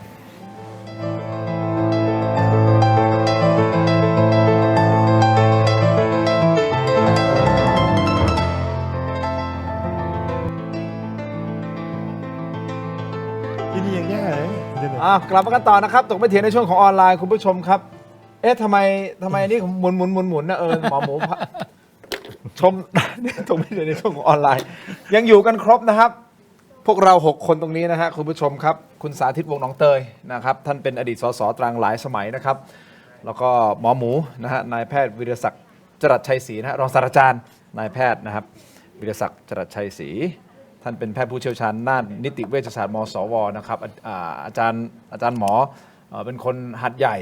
นะก็จะค่อนข้างเข้าใจในพื้นที่โตที่นั่นนะครับ แล้วก็อีกทางหนึ่งคือหมอหมูได้อธิบายในเรื่องของภาวะความเครียดที่มันเกิดขึ้น อย่าว่าแต่ผู้ที่ประสบภัยเลยนะฮะกู้ภัยเองผมว่าก็เครียดเหมือนกันนะครับหมอหมูอาจจะต้องมีคำแนะนำให้กับผู้กู้ภัยว่ายังไงด้วยนะครับ แล้วก็พี่ดำนะฮะขออนุญาตเรียกพี่ดำนะครับเป็นผู้ช่วยหัวหน้าแผนกบรรเทาสาธารณภัยมูลนิธิป่อเต็กตึงนะครับพี่ต่อเป็นผู้จัดการนะมูลนิธิสยามรวมใจปู่อินแล้วก็พี่อั๋นนี่เป็นหัวหน้ากู้ชีพของมูลนิธิสยามรวมใจปู่อินนะครับคุณผู้ชมเราก็พูดคุยกันต่อแล้วอยากให้คุณผู้ชมช่วยกันโหวตให้ผมหน่อยได้ไหมครับผมถามว่าคุณคิดว่าจากวิกฤตนี้คุณอนุทินเหมาะที่จะเป็นนายกสมัยหน้าหรือไม่คือต้องเข้าใจว่าคำถามส่วนมากเราจะหยิบยกมาจากสังคมที่เป็นเทรนด์ที่เป็นสิ่งที่สังคมให้ความสนใจและตั้งคำถามในหลากหลายประเด็นนะฮะไม่ว่าจะเป็นประเด็นของตำรวจก่อนหน้านี้หรือประเด็นกัมพูชานะอันนี้ก็เป็นอีกหนึ่งคำถามที่มันเกิดขึ้นเยอะเหลือเกินนะตอนนี้ในโลกออนไลน์ถามว่าตกลงสมัยหน้าจะเลือกใครนะฮะเขาก็บอกเลือกกู้ภัยจริงไหมฮะตามเพจต่างๆคือตอนนี้รวมใจกันบอกว่าสมัยหน้าจะเลือกอะไรไปนะเลือกกู้ภัยอันนั้นเรื่องจริงมันก็เป็นเทรนด์เลยแหละเราก็เลยถามว่าอ้าวถ้าอย่างนี้ก็คงหนีไม่พ้นนะว่าท่านอนุทินเป็นนายกรัฐมนตรีสมัยนี้แต่อีกไม่นานท่านก็จะยุบสภาเพื่อที่จะเข้าสู่กระบวนการเลือกตั้งในสมัยหน้าแน่นอนท่านก็คาดหวังที่จะเป็นนายกรัฐมนตรีในสมัยหน้าเช่นเดียวกันเราก็เลยหยิบยกสิ่งที่สังคมพูดคุยกันอยู่มาเป็นคำถามเลยถามคุณผู้ชมช่วยกันโหวตหน่อยว่าเสียงคุณผู้ชมคิดอย่างไรไม่ได้อคติกับท่านวันนี้ตัดภาพคุณอนุทินออกก็ได้ไม่ใช่คุณอนุทินก็ได้แต่ถ้าเป็นนายกรัฐมนตรีนายกผมก็จะถามคำถามเดียวกันหรือนายกรัฐมนตรีนายขอผมก็จะถามคำถามเดียวกันเช่นเดียวกันนะครับหรือนางสาว A นางสาว B เป็นนายกรัฐมนตรีก็จะถามคำถามแบบนี้เหมือนกันเพราะว่าหลายคนคิดว่าการบริหารจัดการมันไม่ตรงเป้าเอานี้เดี๋ยวก่อนที่จะไปพูดกับกู้ภัยเพิ่มเติมเพราะหลังจากนี้งานหนักจะอยู่ที่เขาแล้วนะครับจริงๆงานหนักตั้งแต่วันแรกที่ลงพื้นที่พี่ต่อถึงกับเหนื่อยแล้วนะฮะต้องไม่ไหวแล้วเพราะก็โดนหนักนะฮะทางมูลนิธิก็โดนหนักนะเรื่องของคนยิงปืนหรือว่าเรื่องของการเข้าช่วยเหลือไม่รู้ด้วยนะว่าคอมแมนด์เซ็นเตอร์คอมแมนด์คือใครกันแน่วะฟังใครวะอันนี้คือไม่รู้ผมเองในฐานะสื่อถามโบก็ได้โปรดิวเซอร์เนี่ยที่คุณติดตามเราฟังใครในการที่จะกระจายข่าวสารโบ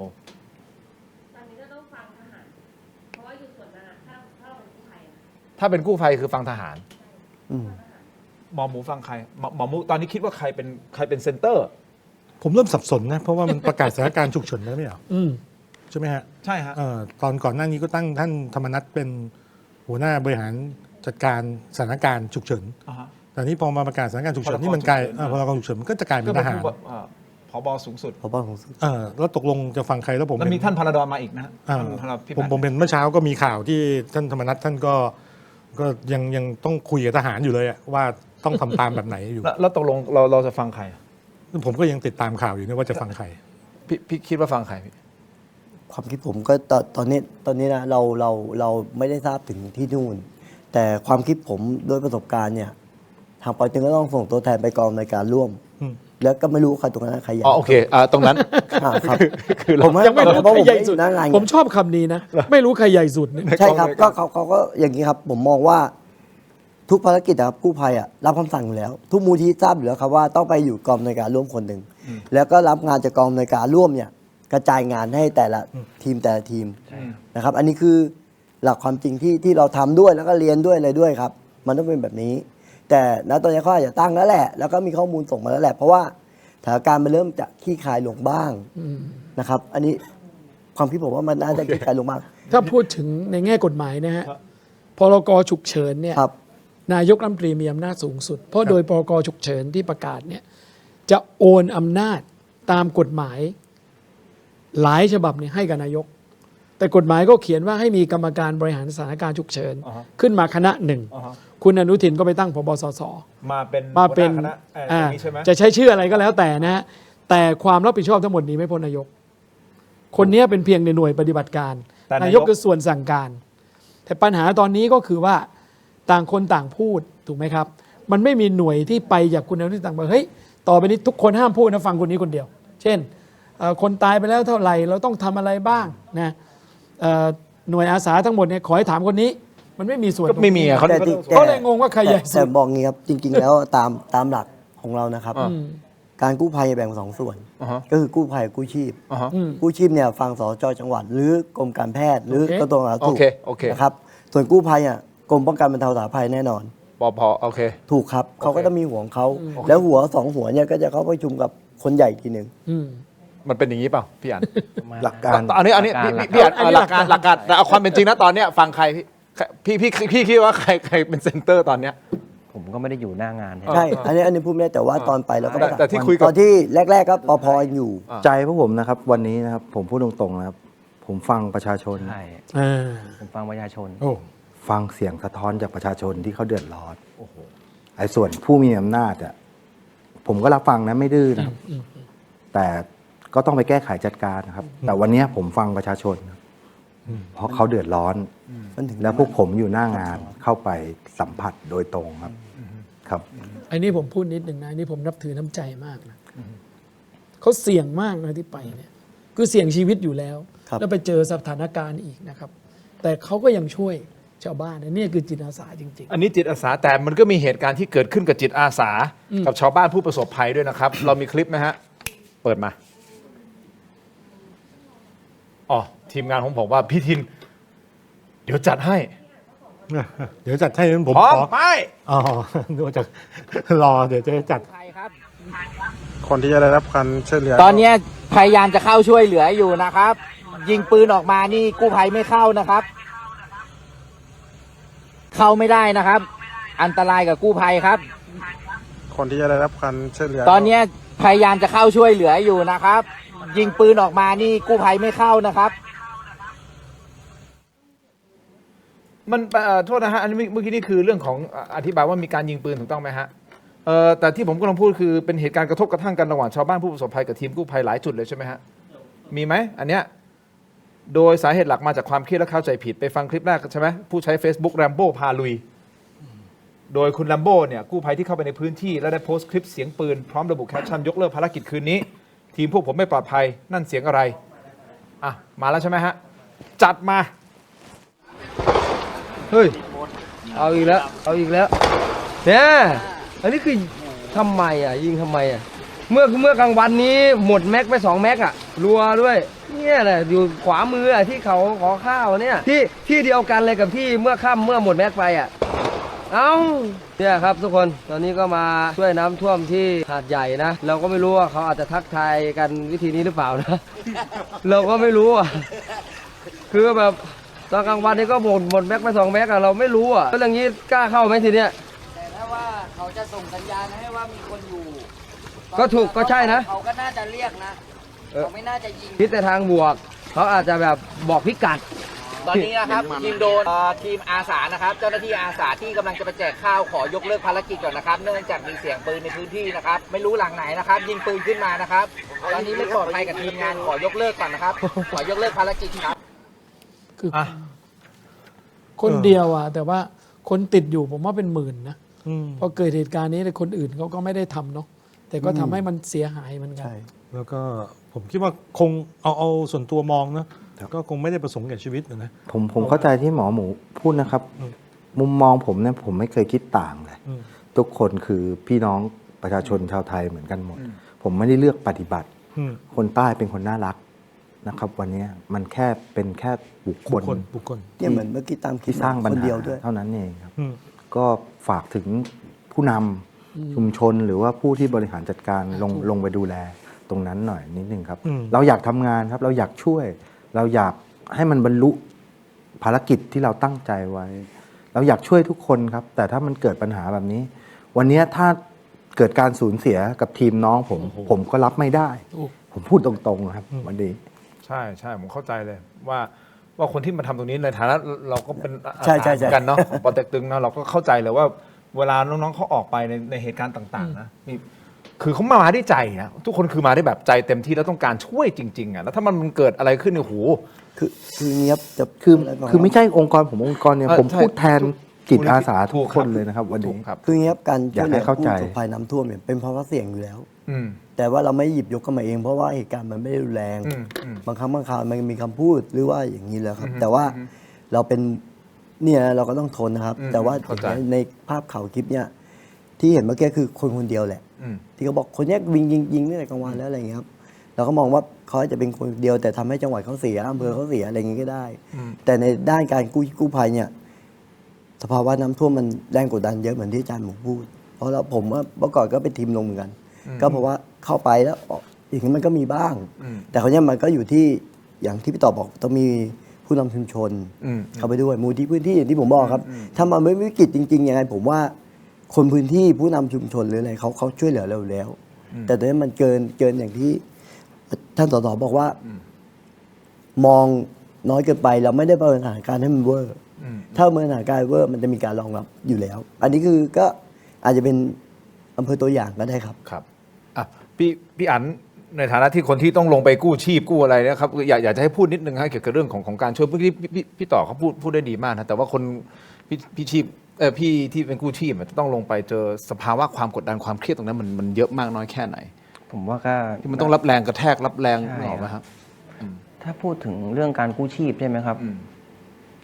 ทางทีมที่ลงไปครับก็อย่างเปรียบเทียบกับ อย่างที่ผมได้รับรายงานจากเมื่อวานนะครับในกลุ่มของพวกผมนะที่จะไปช่วยเกี่ยวกับหญิงเนี่ยคลอดบุตรออกมาคลอดบุตรใช่ครับคลอดบุตรออกมาตั้งแต่เมื่อคืนวันที่22เฮ้ยเหรอแล้วเขาอยู่ข้ามคืนมาอีก1 คืนนะครับคือพี่ทินเจอทุกรูปแบบหมดเลยครับวันนี้อยู่ที่ว่าการนำเสนอของแต่ละองค์กรจะนำเสนอออกมาเจอทุกรูปแบบครับมันเป็นสถานการณ์ที่แบบ4 ชั่วโมงโดยที่สายสะดือยังไม่ตัดออกจากแม่นะครับเด็กทารกเนี่ย22นี่คือวันเสาร์เนาะวันเสาร์เนาะก็ยันเช้าทีมพวกผมเนี่ยก็กว่าจะเข้าไปได้ก็24 ชั่วโมงเหมือนกันนะที่พยายามจะเข้าไปบ้านหลังนี้ครับเพราะเราก็ได้รับรายงานจากเหมือนกรุ๊ปไลน์ของพวกผมนะครับเพราะว่าเราก็ไม่ได้มีหัวอยู่ที่นู่นอย่างดังที่พูดก่อนหน้านี้ครับเราก็ไปตาม GPS มีสัญญาณบ้างไม่มีสัญญาณบ้างก็แต่ก็ไปกันนะครับต้องเอาเงี้ยต้องคลำทางกันเลยว่าใช่ครับแล้วมืดก็มืดนะครับจนไปเจอตอนกลางวันประมาณสักก่อนเที่ยงได้นะครับก็นำออกมากันปลอดภัยไหมปลอดภัยครับปลอดภัยทั้งแม่ทั้งลูกแล้วหลังจากนั้นเราก็ไม่รู้ว่าแม่กับลูกเนี่ยไปที่ไหนแล้ว เพราะว่าเราก็อย่างว่าเราไม่รู้ว่าหัวคือใครครับเรารับออกมาเราอพยพออกมาได้ปลอดภัยคือนำขึ้นฝั่งโดยที่ไม่มีน้ำนะครับคือก็เหมือนแบบปลอดภัยจากเราแล้วเราช่วยมาได้แล้วครับหลังจากนั้นเราก็ไม่รู้แล้วว่าเขาไปที่ไหนต่อก็เพราะเราคือกู้เขาออกมาพาเขาออกมาเสร็จปุ๊บก็ต้องส่งต่อใช่ครับซึ่งถ้าตามระบบที่จริงถ้ามันวางกันเป็นระบบแล้วใช่ไหมท่านสาธิตมันก็ต้องรู้ว่ามันต้องมีไปยังไงใช่ไหมไม่จริงแล้วต้องมีกู้ชีพรออยู่แล้วจริงๆแล้วต้องมีโรงพยาบาลสนามใช่นี่ถูกต้องมีโรงพยาบาลสนามแต่ตอนนี้มันไม่มีพื้นที่ด้วยแต่ตอนนี้กรมการแพทย์เขาสั่งลงไปแล้วใช่ครับพอมีพื้นที่มันตั้งได้ใช่ครับแล้วมันมีปัญหาเรื่องศูนย์พักพิงด้วยคือศูนย์พักพิงเนี่ยมันไม่ได้เป็นที่ที่ถูกกำหนดมาตั้งแต่ต้นแล้วมีการจัดการมันกลายเป็นมันเกิดขึ้นมาเองโดยอัตโนมัติใช่ อย่างโรงเรียนหาดใหญ่รัฐประชาสรรค์ที่ผมไปดูเนี่ยอาจารย์เขาก็บอกว่าตรงเนี้ยมันเป็นของเทศบาลควนลังแต่มันมีคน walk in เข้ามาจาก800มันเป็น 6,000 นะวันเนี้ยก็มันมีปัญหาตั้งแต่น้ำกินน้ำใช้อาหารยารักษาโรคสารพัดไอ้คนที่ไปเจอสุชาติชวีวันนี้ออกรายการด้วยกันก็บอกก็ไปเจอเด็กผู้หญิงคนหนึ่งโดนแก้วบาดเนี่ยไม่มีคนเย็บแผลให้เป็น10 ชั่วโมงเลยผมไปกับคุณอภิสิทธิ์ไปเจอพยาบาลคนประสบภัยนะก็อาสาตัวเองมาเป็นคนช่วยกันดูแลมันไม่มีระบบราชการที่เข้าไปช่วยดูแลอะไรเลยในส่วนพักพิงนี่คือปัญหาครับหมอหมูเชิญครับแม่ผมกำลังจะเสริมว่าผมขอพูดแทนท่านก็แล้วกันนะผมฟังจากพี่ต่อพูดเนี่ยแน่นอนฟังคำพูดคำว่าฟังเสียงประชาชนเนี่ยผมว่าดีแต่ที่ดีกว่านะครับก็ต้องขอบคุณที่ฟังเสียงประชาชนแต่ที่ดีกว่าเนี่ยคือรัฐบาลน่ะต้องฟังเสียงประชาชนแล้วก็มาเป็นคนบริหารจัดการสั่งการคือตอนนี้พอปัญหาพี่ต่อฟังเสียงประชาชนปัญหาก็คือว่าอาจจะประสานงานใช่ไหมมันก็จะค่อนข้างลำบากใช่คือประชาชนเขาก็เรียกร้องจะให้มาตรงนี้ก่อนนั้นก่อนเราปฏิเสธไม่ได้ครับคุณเขาร้องขอความช่วยเหลือมันเพราะฉะนั้นถ้าเกิดว่าหน่วยงานของรัฐฟังเสียงประชาชนแล้วเป็นคนบริหารจัดการสถานการณ์แรงกระทบกระแทกเนี่ยมันก็จะน้อยลงแต่ปัญหามันเกิดขึ้นไปแล้วเราก็คงย้อนกลับไปไม่ได้แต่มันก็เป็นบทเรียนกับครั้งหน้าแค่นี้อาจารย์หมอครับบทเรียนเรามีบทเรียนเยอะมากนะครับ เรามีบทเรียนมาตลอดทุกครั้งเวลาเกิดอะไรขึ้นเราก็จะมีบทเรียน ทุกครั้งเราก็จะมีบทเรียนถอดบทเรียนถอดจนล่อนจ้อนหมดแล้วนะฮะยังถอดบทเรียนกันอยู่เลยนะอาจารย์คือส่วนตัวผมนะบทเรียนเนี่ยเวลาเราพูดถึงบทเรียนเรามองไปบทเรียนว่าให้กับคนอื่นเรากำลังมองบทเรียนว่ารัฐบาลต้องมีบทเรียนต้องทำอย่างนั้นให้1 2 3ไม่ดีแต่จริงๆมันคือบทเรียนกับตัวเราด้วยว่าเราเนี่ยนะครับกับสถานการณ์แบบนี้นะครับมันเกิดขึ้นได้แล้วก็เราก็ต้องป้องกันช่วยเหลือตัวเองในอนาคตเช่นกันเพราะฉะนั้นทุกคนต้องถอดบทเรียนหมดแล้วครับแล้วผมเชื่อว่าถ้าถอดทุกคนเนี่ยเราไม่ต้องไปหวังพึ่งรัฐบาลถอดบทเรียนอย่างเดียวถ้าเราถอดบทเรียนตัวเองด้วยหน่วยงานทุกหน่วยงานถอดบทเรียนตัวเองเนี่ยผมว่าทุกคนพร้อมใจกันเดี๋ยวมันเปลี่ยนแปลงการถอดบทเรียนถ้ามันเป็นอะไรที่ใหม่แล้วเราไม่เคยเจอหรือว่าเจอแค่ครั้ง2 ครั้งแล้วมันยังต้องปรับปรุงในการรับมือกับมันแล้วพัฒนาไปเรื่อยๆอันนี้ผมเห็นด้วยแต่ถ้ามันเป็นอะไรที่มันรู้อยู่แล้วมันเป็นมาอยู่แล้วซ้ำๆมันไม่มีการพัฒนาในการเอาบทเรียนเก่าๆมาพัฒนาเพื่อที่จะให้มันบรรเทาผมไม่ได้บอกให้มันหายไปอย่าเพิ่งเข้าใจผิดผมไม่ได้บอกว่าให้น้ำไม่ท่วมนะเราไปห้ามภัยพิบัติไม่ได้เราไปห้ามฝนตกไม่ได้เราไปห้ามน้ำทะเลหนุนไม่ได้งั้นเราก็รวมตัวมันก็เราก็รวมตัวกันเปลี่ยนผู้บริหารสถานการณ์ก็ผ่านการเลือกตั้งก็นี่มันถึงบอกเพราะว่าอันเนี้ยผมถึงบอกว่าโต๊ะนี่เราคุยกันเราถกกันด้วยข้อมูลถูกต้องไหมครับแล้วเดี๋ยวเรามองไปข้างหน้าเพราะเดี๋ยวจะเป็นประเด็นที่ผมจะถามท่านสาธิตเพราะท่านสาธิตก็เป็นนักการเมืองด้วยถูกต้องไหมตอนนี้ก็กลับมาเป็นรองหัวหน้าพรรคประชาธิปัตย์ด้วยนะเพราะท่านก็วางมือไปพรรคใหญ่ๆแล้วท่านตอนนี้กลับมาแล้วกับท่านอภิสิทธิ์นะฮะก็ต้องถามต่อแต่ไม่ได้เป็นการเขาเรียกว่าอะไร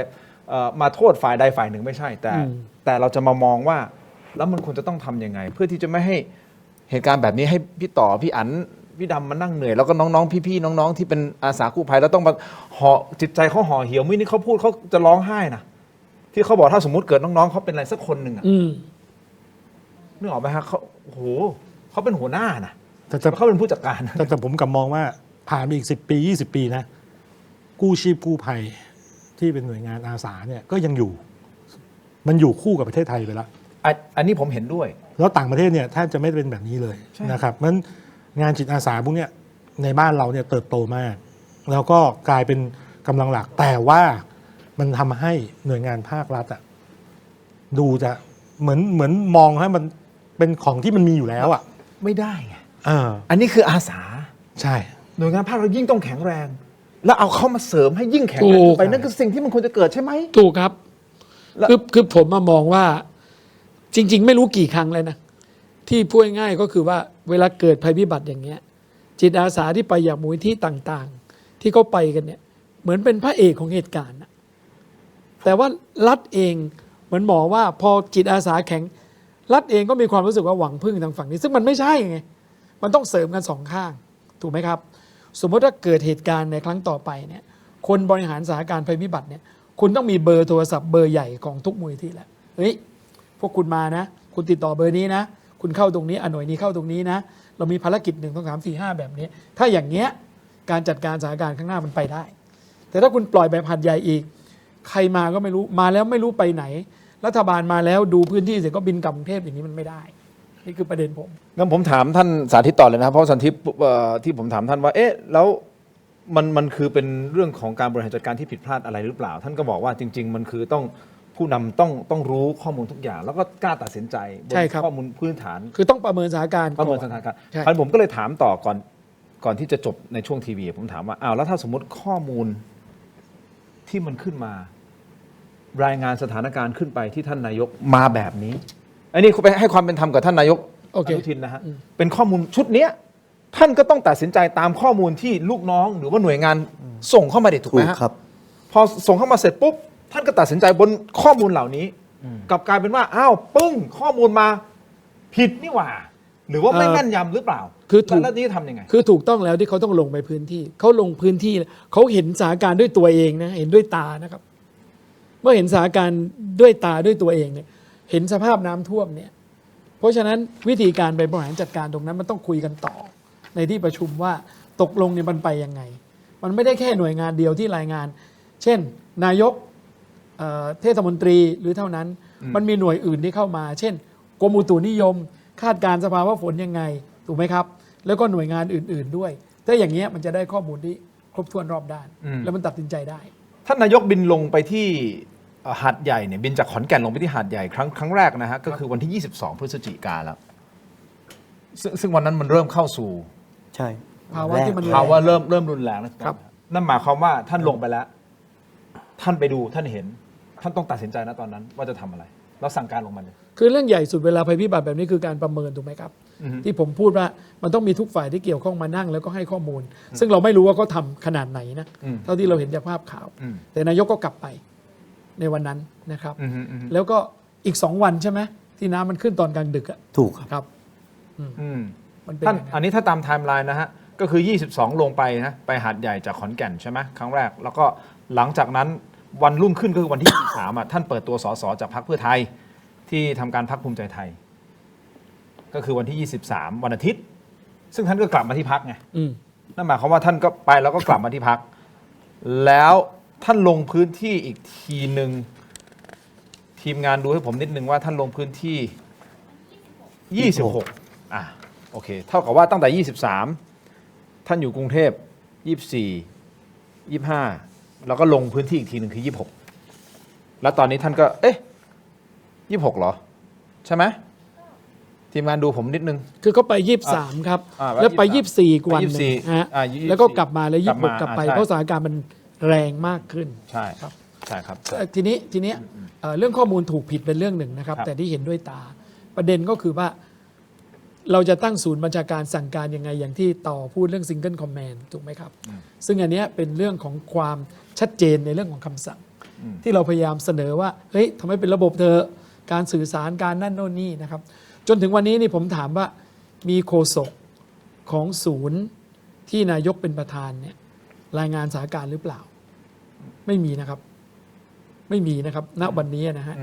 แล้ววันนี้ก็มีการสัมภาษณ์โฆษกรัฐบาลก็เกิดความสับสนกันอยู่พอสมควรในบางเรื่อง ผมถึงบอกว่าหามาสักคนเถอะแล้วคนนี้นึกถึงไทยเขมรไหมมันจะมีหน่วยมีอยู่คนหนึ่งอะที่เป็นโฆษกที่คอยให้ข่าวที่มันเป็นทางการจนถึงวันนี้ยังจำเป็นนะครับสถานการณ์ยังไม่จบการกู้ชีพกู้ภัยต้องทำต่อที่สำคัญก็คือว่าไอ้ที่พื้นที่น้ำลดเนี่ยไอ้ที่จะตามมาคือโรคภัยไข้เจ็บคือความเครียดมันคือเรื่องอาจจะมีผู้เสียชีวิตสูญเสียในบ้านที่จะตามมาภารกิจมันมีเยอะมากนะครับเพราะฉะนั้นเนี่ยมันไม่ได้จบแค่น้ำลงมันต้องมีหลังจากนี้ไปอีกเยอะมากเรื่องฟื้นฟูเรื่องเยียวยาเรื่องอะไรต่ออะไรคุณผู้ชมครับ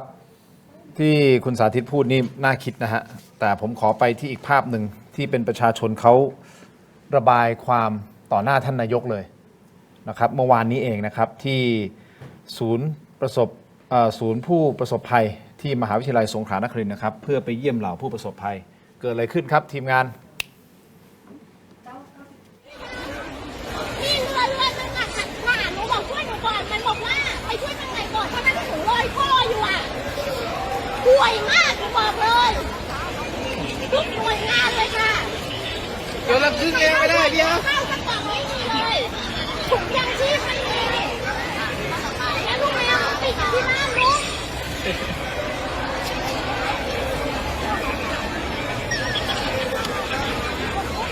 7 ชั่วโมงพี่มันคือเรื่องจริงหมาหนูเปียกลูกคนหนึ่งแฟนหนูแล้วก็พี่เขาอีกคนหนึ่ง7 ชั่วโมงก็มีเรือผ่านหนูบอกช่วยหนูด้วยหนูลอยคออยู่เขาบอกว่าไปช่วยข้างในก่อนหนูว่านี่หนูยังลำบากไม่พอเหรอ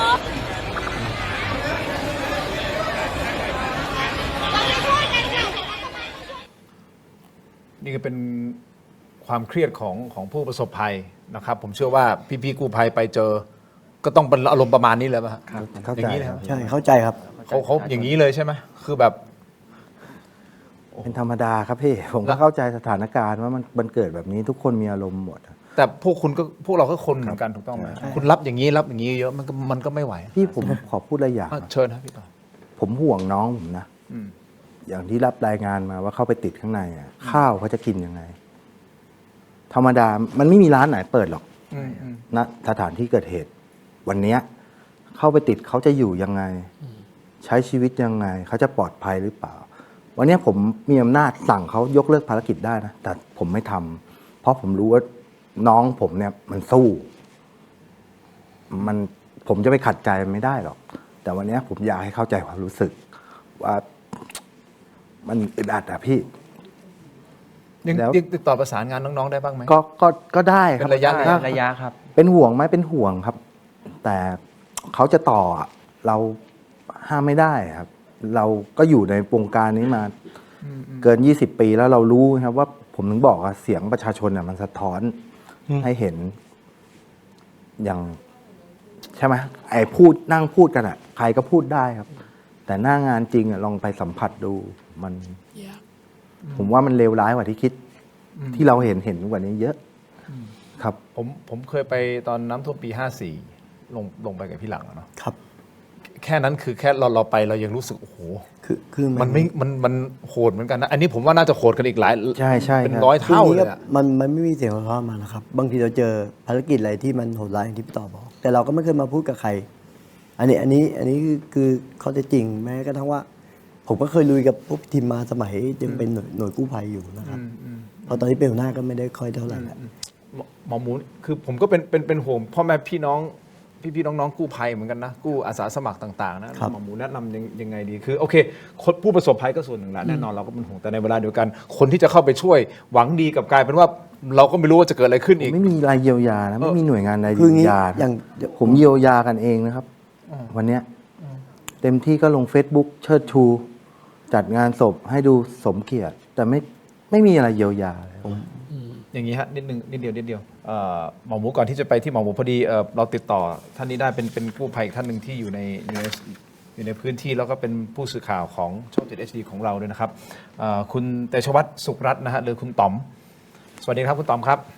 ครับสวัสดีครับคุณทินครับและท่านผู้ร่วมรายการครับครับวันนี้วันที่2นะที่เราพูดคุยกันนะครับเมื่อวานนี้ก็พอเห็นภาพรวมนะครับแต่วันนี้เป็นยังไงสถานการณ์เล่าให้เราฟังหน่อยได้ไหมฮะเดี๋ยวให้หมอหมูฟังท่านสาธิตแล้วก็พี่ๆกู้ภัยฟังครับสวัสดีครับวันนี้เป็นบุญตานะฮะได้เห็นฮอปักเป้า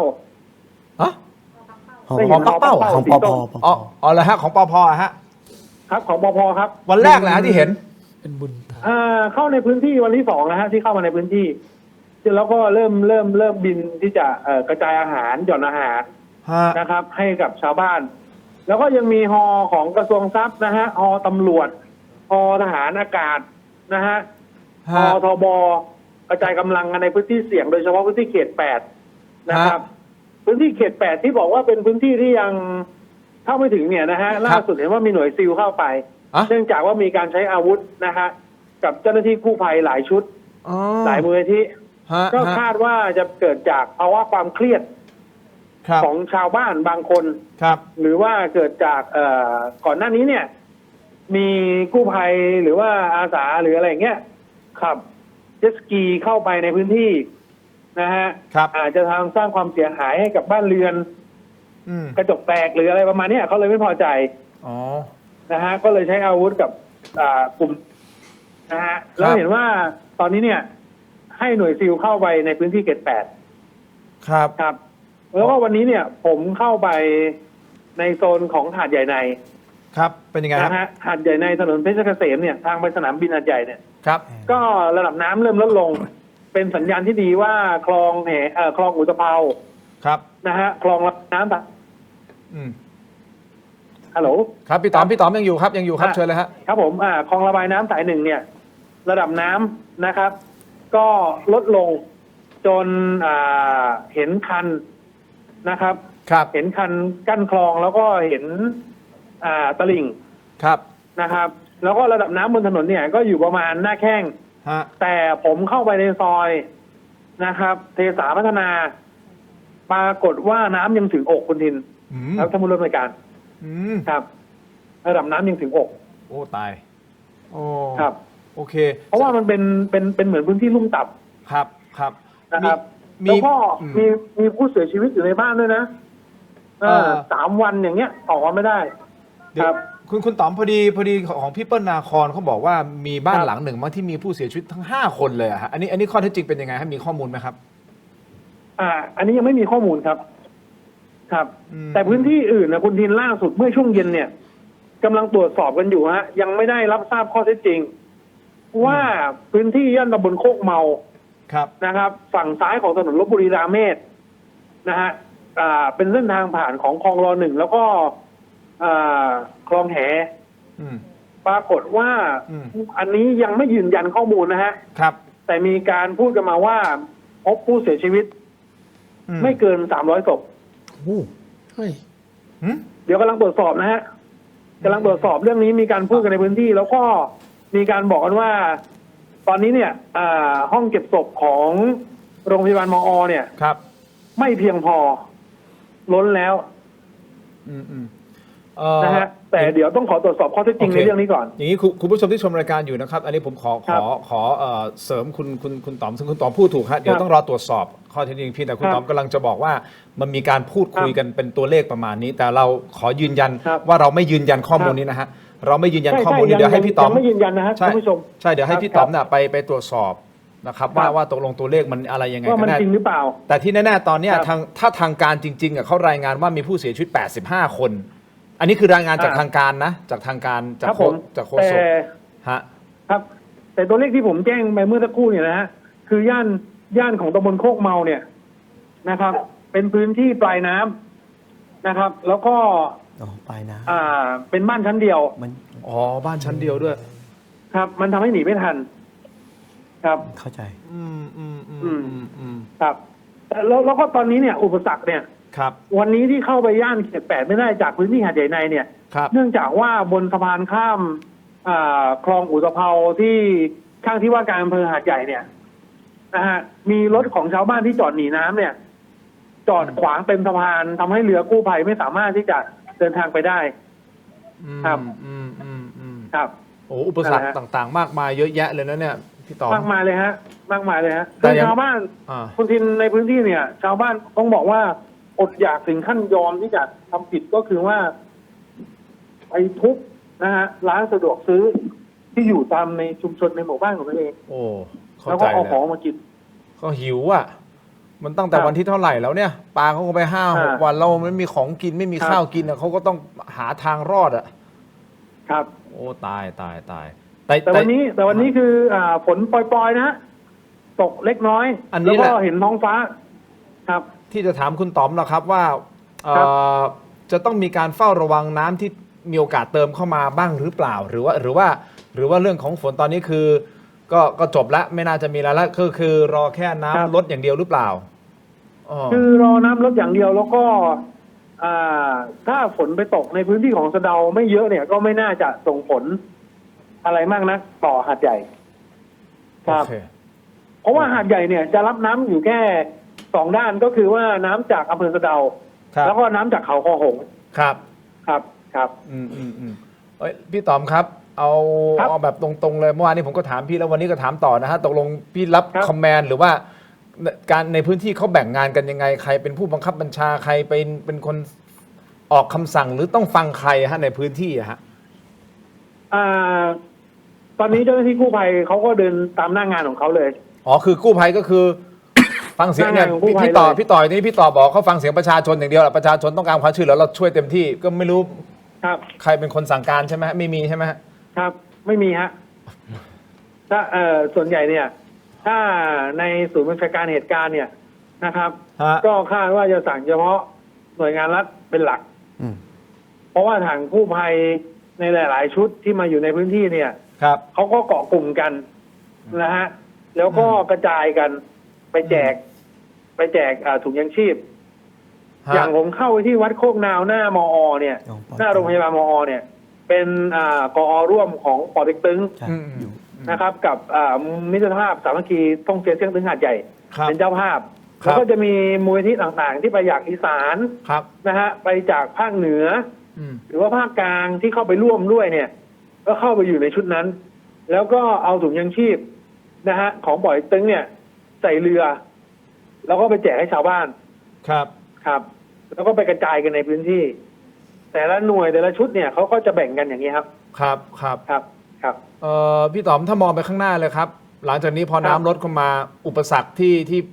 พี่ต๋อมมองแล้วคาดการณ์เลยว่ามันจะเกิดขึ้นหลังจากนี้อย่างแรกเลยนะคุณทินผมเจอด้วยตัวเองเมื่อเย็นปั๊มน้ำมันมีปั๊มน้ำมันเดียวที่เปิดให้บริการก็คือปั๊มหน้าสวนสาธารณะหาดใหญ่คนต่อแถวติดมาถึงถนนนะคุณทินตอนนี้เนี่ยนะเชื้อเพลิงอย่างที่2ก็คือขยะ ในชุมชนที่น้ำลดแล้วผมเพิ่งออกมาจากชุมชนหมู่บ้านอุทิศธานีริมถนนนวลแก้วอุทิศเนี่ยน้ำลงแล้วนะฮะเมื่อวานที่ผมรายงานให้คุณทินนะถนนนวลแก้วอุทิศเนี่ยวันนี้น้ำลงหมดแล้วนะฮะแห้งละแต่พอน้ำแห้งชาวบ้านก็เริ่มที่จะไปหาน้ำมาล้างนะฮะล้างบ้านของตัวเองแต่ไม่ใช่น้ำประปานะฮะน้ำประปาไม่ไหลพอล้างบ้านของตัวเองตอนนี้ก็เก็บขยะมาเต็มถนนเลยเทศบาลยังไม่ได้เริ่มจัดเก็บโอ้โหนะครับคุณทินผมขอพูดให้เห็นภาพนิดนึงนะฮะผมไปนครศรีธรรมราชเนี่ยเทศบาลนครศรีธรรมราชเนี่ยนะฮะตอนที่น้ำท่วมถนนพัฒนาการคูขวางเนี่ยเทศบาลนครเนี่ยจะให้เจ้าหน้าที่เทศบาลเนี่ยพนักงานเทศบาลเนี่ยเดินถือที่คีบขยะกับถุงเลยนะพอเห็นขยะปั๊บคีบเห็นขยะปั๊บคีบทั้งตอนน้ำท่วมทั้งตอนน้ำแล้งน้ำแห้งนะฮะแต่ของหาดใหญ่ของเทศบาลเมืองฮอหงเทศบาลเมืองพลลังเนี่ยไม่มีมันอยู่ที่การเขาเรียกว่าการจัดการของหน่วยงานในพื้นที่ท้องถิ่นจริงๆครับแล้วครับสภาวะของจิตใจของทั้งผู้ชีพแล้วทั้งผู้ประสบภัยตอนนี้เป็นยังไงผู้ประสบภัยเนี่ยบางคนเขาเครียดนะหมดเนื้อประดาตัวนะคุณทินหมดบ้านของในบ้านไปหมดเลยไหนจะช่วงน้ำท่วมไม่ได้รับการช่วยเหลือที่ทั่วถึงไหนจะทรัพย์สินเสียหายในบ้านใช่ไหมฮะร้านค้าบางคนก็ต้องเริ่มนับหนึ่งครับตายแล้วคือผมมองว่าหลังจากนี้ไปเนี่ยกรมสุขภาพจิตเนี่ยคงต้องส่งนักจิตวิทยาลงมาในพื้นที่ลงมาพูดคุยอะไรอย่างเงี้ยฮะกับชาวบ้านครับ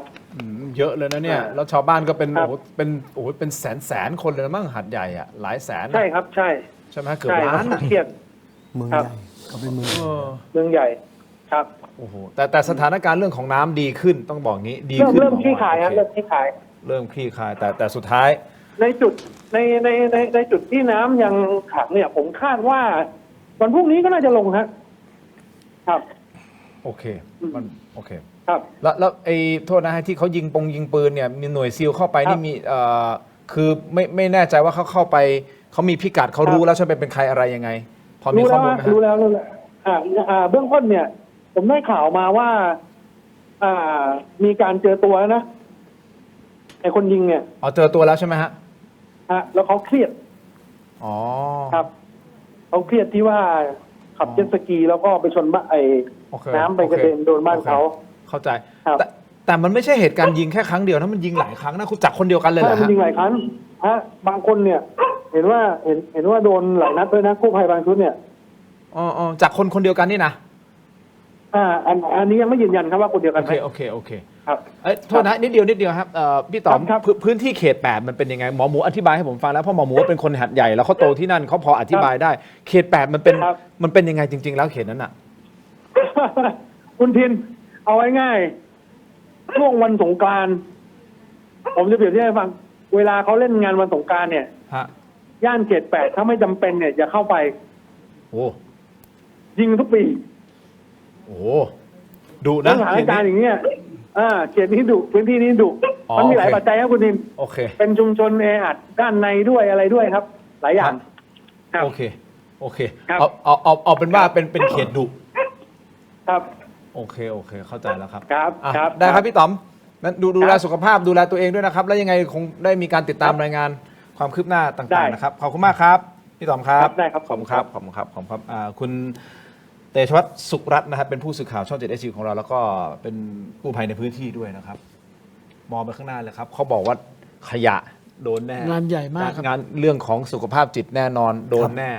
ศพอีกยังไม่รู้นะครับเพราะอันนี้ให้เขาไปยืนยันเราไม่ยืนยันนะให้เขาไปหาข้อมูลก่อนนะครับแต่คาดว่าเชื่อว่าน่าจะยังมีอีกหลายบ้านที่จะต้องเข้าไปสำรวจใช่ครับแล้วคนที่เก็บก็เป็นพวกเรากู้ภัยครับใช่ไหมฮะมันน้องๆสึนามิเลยนะแบบเนี้ยพอศพที่เก็บศพปกติเต็มเนี่ยคราวนี้ต้องมีการจัดการอย่างสึนามิเนี่ยเขาต้องมีคอนเทนเนอร์ใช่ไหมตอนนั้นแล้วก็ติดเครื่องปรับอากาศแล้วหมอก็รู้มันต้องพิสูจน์อัตลักษณ์โน่นนั่นอีกหลายอย่างเลยงานใหญ่มากครับใหญ่มาก คือประเด็นมันปัญหาณตอนนี้ผมว่าคือจะใหญ่แค่ไหนเนี่ยบ้านเราเนี่ยนะครับก็สามารถบริหารจัดการได้ เพราะว่าเราผ่านประสบการณ์อย่างท่านบอกว่าสึนามิแต่ว่าก็ไม่อยากให้มีเหตุการณ์คือไม่อยากให้มีผู้เสียชีวิตเลยนะครับแต่ถ้ามันเป็นเหตุที่มันจะต้องเกิดเนี่ยผมคิดว่าสิ่งที่ต้องทำก็คือตัวเลขที่ชัดเจนและแท้จริง ตัวเลข คือ ที่แท้จริง ตอนเนี้ยผมไม่ได้เป็นคนที่อยู่ในสถานการณ์แล้วก็เป็นคนที่ฟังตามสื่อตัวเลขเนี่ยมันก็สับสนแล้วผมก็เชื่อว่าถ้าตัวเลขสับสนเนี่ยการวางแผนสถานการณ์เนี่ยมันก็อาจจะลำบากพอสมควรนะครับเพราะฉะนั้นมันจุดเริ่มต้นจริงนะถ้าเราจะต้องมองที่ท่านบอกว่าพิสูจน์อัตลักษณ์บุคคลเนี่ยคือวันนี้มันผ่านมา5 วันเมื่อกี้ผมฟังตามในที่บอกเนี่ยบางบ้านมีศพค้างอยู่3 วันค้าง3 วันนี้เริ่มเน่าแล้วนะครับแล้วจริงๆในเหตุการณ์นี้มัน4-5 วันแล้วนะมันต้องพิสูจน์อัตลักษณ์บุคคลแล้วว่าตกลงเป็นของใครบางทีลอยตามน้ำมาก็ต้องพิสูจน์อัตลักษณ์บุคคลแน่นอนในสถานการณ์แบบนี้เราเข้าใจว่าเขาเสียชีวิตจากการจมน้ำหรือเปล่าหรือเสียชีวิตจากโรคหรือมันมีเหตุอื่นถูกทำให้เสียชีวิตหรือเปล่าเราก็ไม่รู้เพราะมันก็ต้องมีการตรวจพิสูจน์นะตามขั้นตอนปกติด้วยตามกฎหมายใช่ไหมฮะว่าตกลงผู้ตายคือใครตายที่ไหนตายเมื่อไหร่ตายอย่างไรแล้วตายด้วยสาเหตุอะไรอันนี้มันต้องมีการบริหารจัดการแล้วก็มันจบที่ท่านบอกเมื่อมีปริมาณมากมันก็ต้องมีการบริหารจัดการแน่นอนการจะบอกว่าเป็นพิสูจน์อัตลักษณ์บุคคลก็ต้องรอเวลามันก็ต้องมีสถานที่สำหรับการเก็บการอะไรต่างๆแล้วก็รอญาติมาพบมาตรวจสอบแล้วมันต้องเป็นบริหารจัดการสถานการณ์ผมว่าควรต้องเป็นเซ็นเตอร์เลยใหญ่ที่เดียวกระจายไม่ได้อันนี้ค่อนข้างเป็นเรื่องที่ไม่อยากให้เกิดเลยนะครับไม่อยากให้เกิดแต่ว่าถ้ามันจำเป็นในการรักษาสถานการณ์เนี่ยมันต้องมีข้อมูลจริงๆอ่ะคือต้องรอน้ำลดให้หมดไม่จำเป็นครับตอนนี้เริ่มได้แล้วเริ่มเก็บต้องเริ่มเก็บเริ่มเก็บเริ่มทำต้องทำแล้วเข้าไปคือต้องเข้าใจว่าบางพื้นที่บางบ้านเขาบอกบ้านชั้นเดียวที่พี่เขาบอกบ้านพี่ต๋อมบอกบ้านชั้นเดียวถูกต้องไหมครับแล้วตอนนี้น้ำมันท่วมมันไม่ใช่แค่ท่วมชั้นเดียวอะใช่มันความสูงของความลึกของมันอะชั้น 2ยืนชั้น 2เนี่ยอกนั่นหมายเขามิดหลังคาเอางี้คือไม่เห็นหลังคาว่างั้นเถอะบางบ้านไม่มีหลังคานั่นหมายความว่าถ้าเป็นผู้เฒ่าผู้แก่ที่อยู่บ้านติดเตียงติดเตียงอย่างนี้ล่ะคุณทินหน้างานจริงเนี่ยมันมี2 สถานการณ์นะสถานการณ์หนึ่งคือตอนนี้ญาติเขาเนี่ยเสียชีวิตอยู่ที่บ้านครับแล้วรอแค่ว่าจะเคลื่อนย้ายออกมาอันนี้เดี๋ยวเขาแจ้งได้รู้มันเช็คจำนวนได้แต่อีกสถานการณ์หนึ่งคือเมื่อกี้เนี่ยที่บอกว่าถ้าบอกเป็นบ้านชั้นเดียวแล้วปลายน้ำแล้วเป็นที่ท่วมเนี่ยไม่มีใครรู้เลยนะครับคือรู้อีกทีเนี่ยคือตอนที่น้ำอาจจะลดลงแล้วก็เริ่มไม่เห็นหรืออะไรเนี่ยอันนั้นลำบากแล้วครับแล้วมันพื้นที่กว้างมากมันท่วมทั้งหาดใหญ่หมดเลยแล้วน้ำกระแสน้ำแรงเราไม่รู้เลยว่าจะไปติดอยู่ที่ตรงไหนหรือจุดไหนเพราะฉะนั้นเรื่องพวกนี้มันต้องการบริหารจัดการอีกค่อนข้างเยอะเลยตอนนี้มันเป็นการค้นหาแล้วครับรอบแรกเป็นการช่วยเหลือrescue ฮะช่วงแรกค้นหาตอนนี้คือการ search แล้วเพื่อค้นหาแล้วว่าตกลงแล้วผมเชื่อว่าแบตโทรศัพท์เนี่ยหมดไม่มีที่ชาร์จติดต่อกันไม่ได้มันข้อมูลมันยังมีอีกเยอะผมว่านะผู้ที่แบบติดต่อไม่ได้แล้วช่วยเหลือไม่ได้เอางี้ท่านสาธิตในฐานะนักการเมืองมองภาพนี้ไม่ได้ไปด้อยค่าหรือด่าใครอะไรยังไงนะเอาแบบว่าถ้าเป็นท่านในสถานการณ์แบบนี้หรือว่าถ้าเป็นท่านอภิสิทธิ์เป็นนายกณตอนนี้หรือใครก็แล้วแต่ท่านจะแนะนำว่าเราควรจะต้องจัดการยังไงตั้งแต่วันนี้ในการเดินไปข้างหน้าจากข้อมูลต่างๆที่เราพูดคุยกันอยู่จากพี่ต๋อมเองจากหมอหมูเองจากกู้ภัยเองก็ดีว่าหลังจากนี้สิ่งที่มันจะเกิดขึ้นมันหนักหนาสาหัสนะพูดคำเดียวก่อนคือต้องระดมความช่วยเหลือจากทุกภาคส่วนคือในประเทศไทยในภาคเอกชนเข้มแข็งมากนะครับภาคประชาชนเข้มแข็งมากภาครัฐเนี่ยถ้าบริหารจัดการดีๆแล้วผนวกภาคเอกชนภาคของจิตอาสาภาคประชาชนเนี่ยมันก็มีกำลังที่แข็งแกร่งแต่มันต้องมีศูนย์กลางที่พูดคุยกันซิงเกิลคอมแมนด์ต้องมีใช่ไหมต้องมีแล้วณวันนี้โดยกฎหมายเนี่ยคุณประกาศแล้วนะแต่คุณต้องทำงานคุณต้องระดมกำลังทุกภาคคุณดึงประธานปอเต็กตึงมานั่งคุยคุณดึงประธานมูลนิธิมานั่งคุยคุณดึงภาคประชาชนภาคเอกชนหลังจากนี้คุณต้องระดมอีกเยอะนะครับน้ำยาฆ่าเชื้อเรื่องทำความสะอาดเรื่องยาทั้งหลายซัพพลายที่รัฐมีไม่มีทางเพียงพอแน่มันต้องอาศัยภาคเอกชนมาช่วยกันแล้วถ้าจำเป็นนะนี่กำลังพูดถึงไกลๆนะครับต่างประเทศบางเรื่องคุณก็ต้องคุยกับเขาอันนี้ผมคิดไปเผื่อนะครับคิดไปเผื่อเอาในประเทศก่อนคิดเผื่อไม่ได้เอาในประเทศก่อนแล้วดมความช่วยเหลือได้แล้วก็คุยถึงเรื่องว่าอีกเดือนหนึ่งข้างหน้าเรามีอะไรต้องทำบ้าง อีก2 เดือนข้างหน้า เรามีอะไรต้องทำบ้าง ผมว่า2-3 เดือนอ่ะกว่าจะเก็บกวาดลงตัวนะครับ น่าจะ ยาวขนาดนั้น แน่นอน 100% 2-3 เดือนไหมพี่อันมองดูแล้ว คืออย่างนี้ ประมาณแบบนั้นฮะ น่าจะประมาณนั้นนะ 2-3 เดือน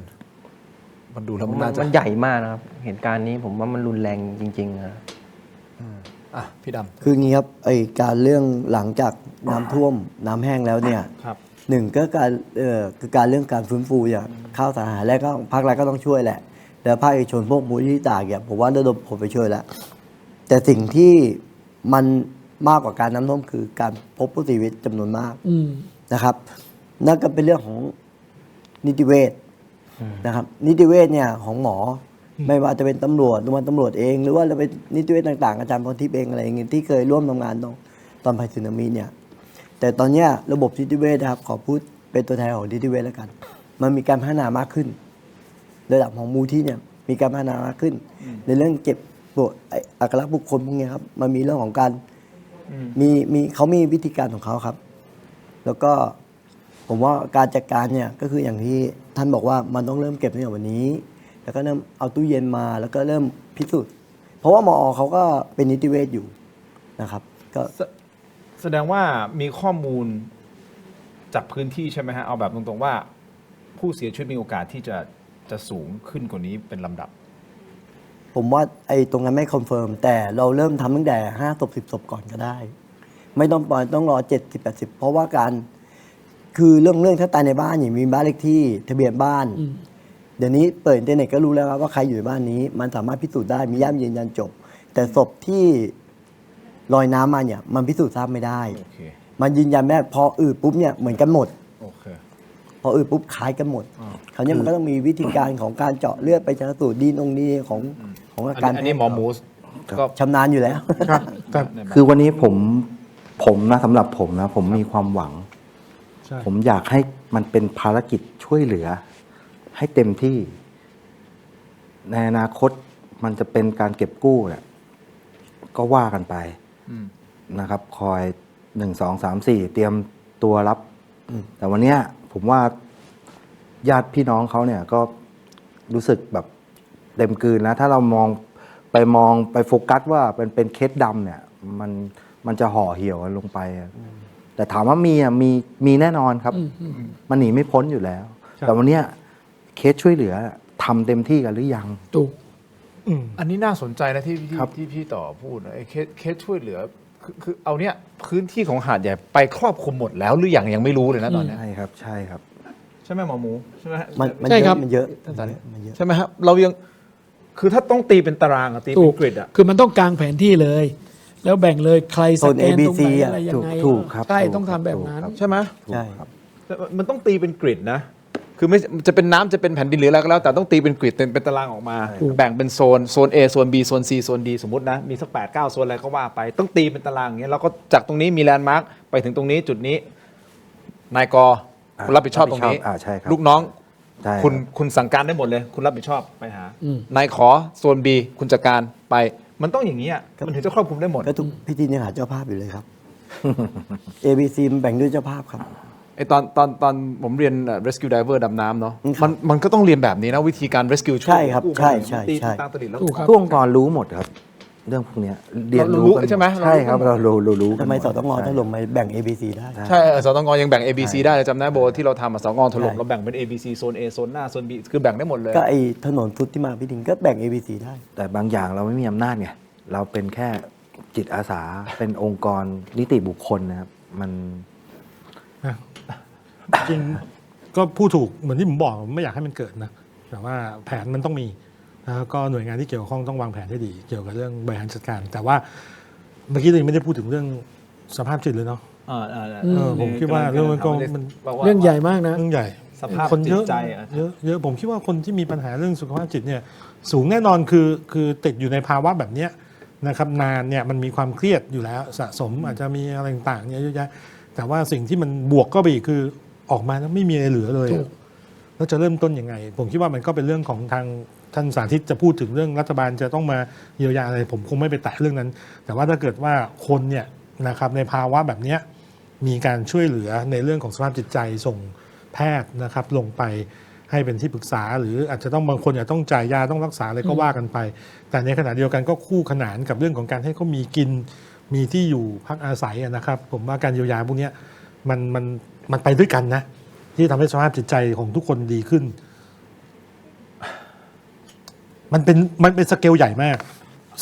เพราะว่าฟังแค่นี้ผมก็รู้แล้วนึกเลยขนาดเราไม่ต้องลงไปนะเราแค่ฟังนะคนติดก็เครียดญาติพี่น้องที่ติดต่อไม่ได้ก็เครียดกันหมดอ่ะมันเป็นสเกลใหญ่มากใช่ครับมันหลายแต่ว่าต้องทำผมขอเสริมนิดนึงอย่างพี่เปิ้ลนาคอนเขาบอกไปเจอใช่ไหมไปเจอร่างผู้เสียชีวิตในบ้านหลังหนึ่งห้ารายที่ยังไม่ได้ออกมานะตอนที่พี่เปิ้ลไปเจอแล้วเขาพูดคุยกับพี่สรยุทธ์เมื่อเช้านี้นะครับล่าสุดนะฮะทางศูนย์ปฏิบัติการแก้ไขสถานการณ์ฉุกเฉินอุทกภัยหรือว่าสปกฉ.ก็ยืนยันอีกครั้งหนึ่งว่ารายงานตัวเลขผู้เสียชีวิตที่จังหวัดสงขลาอัปเดต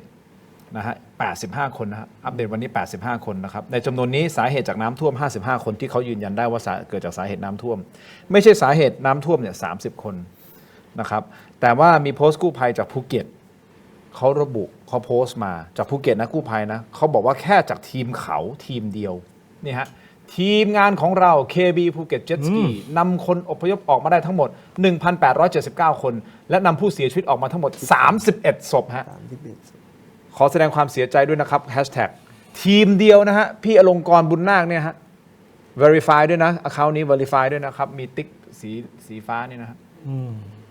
ทีมเขาออกมา31แค่ทีมเขาอะแล้วคิดดูเรามีกี่ทีมอะแล้วเขานำคนออกมา 1,879 คนอะแล้วพี่ๆอะทีมงานของพี่ต่อล่ะของพี่อั๋นน่ะของตึ้งของเราน่ะผมยังมีร่วมกตัญญูอีกนะยังมีอีกหลายมูลนิธิเลยผมอยากฟังตัวเลขจากรัฐบาลก็ผมไม่คืออาจารย์หมูคือณวันนี้เอาตรงๆนะผมเป็นคนที่ติดตามสื่อผมเห็นตัวเลขแบบเมื่อครู่นี้ผมตกใจแต่คำถามคือแล้วถ้าเกิดรัฐบาลออกมาบอกว่าไม่ใช่ล่ะแล้วผมจะยังไงใช่ไหมผมก็ต้องฟังจากรัฐบาลเป็นหลักเพราะฉะนั้นเนี่ยถูกตัวเลขเนี่ยณวันนี้ผมอยากให้รัฐบาลสะท้อนความเป็นจริงมันก็จะสะท้อนสถานการณ์จริงแต่ว่าแน่นอนคือเราไม่รู้หรอกปัจจัยผมไม่รู้ว่าปัจจัยมันมีอะไรแต่ว่าคือวันนี้ถ้ามันมีตัวเลขลอยอยู่อย่างเงี้ยแล้วเราก็นั่งฟังเราก็ยังไม่รู้อันไหนใช่ไม่ใช่เนี่ยก็อย่างที่บอกพี่เปิ้ลเขาลงไปเองเขาก็พูดเขาก็ต้องยืนยันรับผิดชอบในคำพูดของเขาพี่เปิ้ลนาคอนถูกต้องไหมครับแล้วพี่เมื่อซึ่งเรียกอลงกรณ์บุญนาคก็เช่นเดียวกันเขาก็ต้องรับผิดชอบในสิ่งที่เขาโพสต์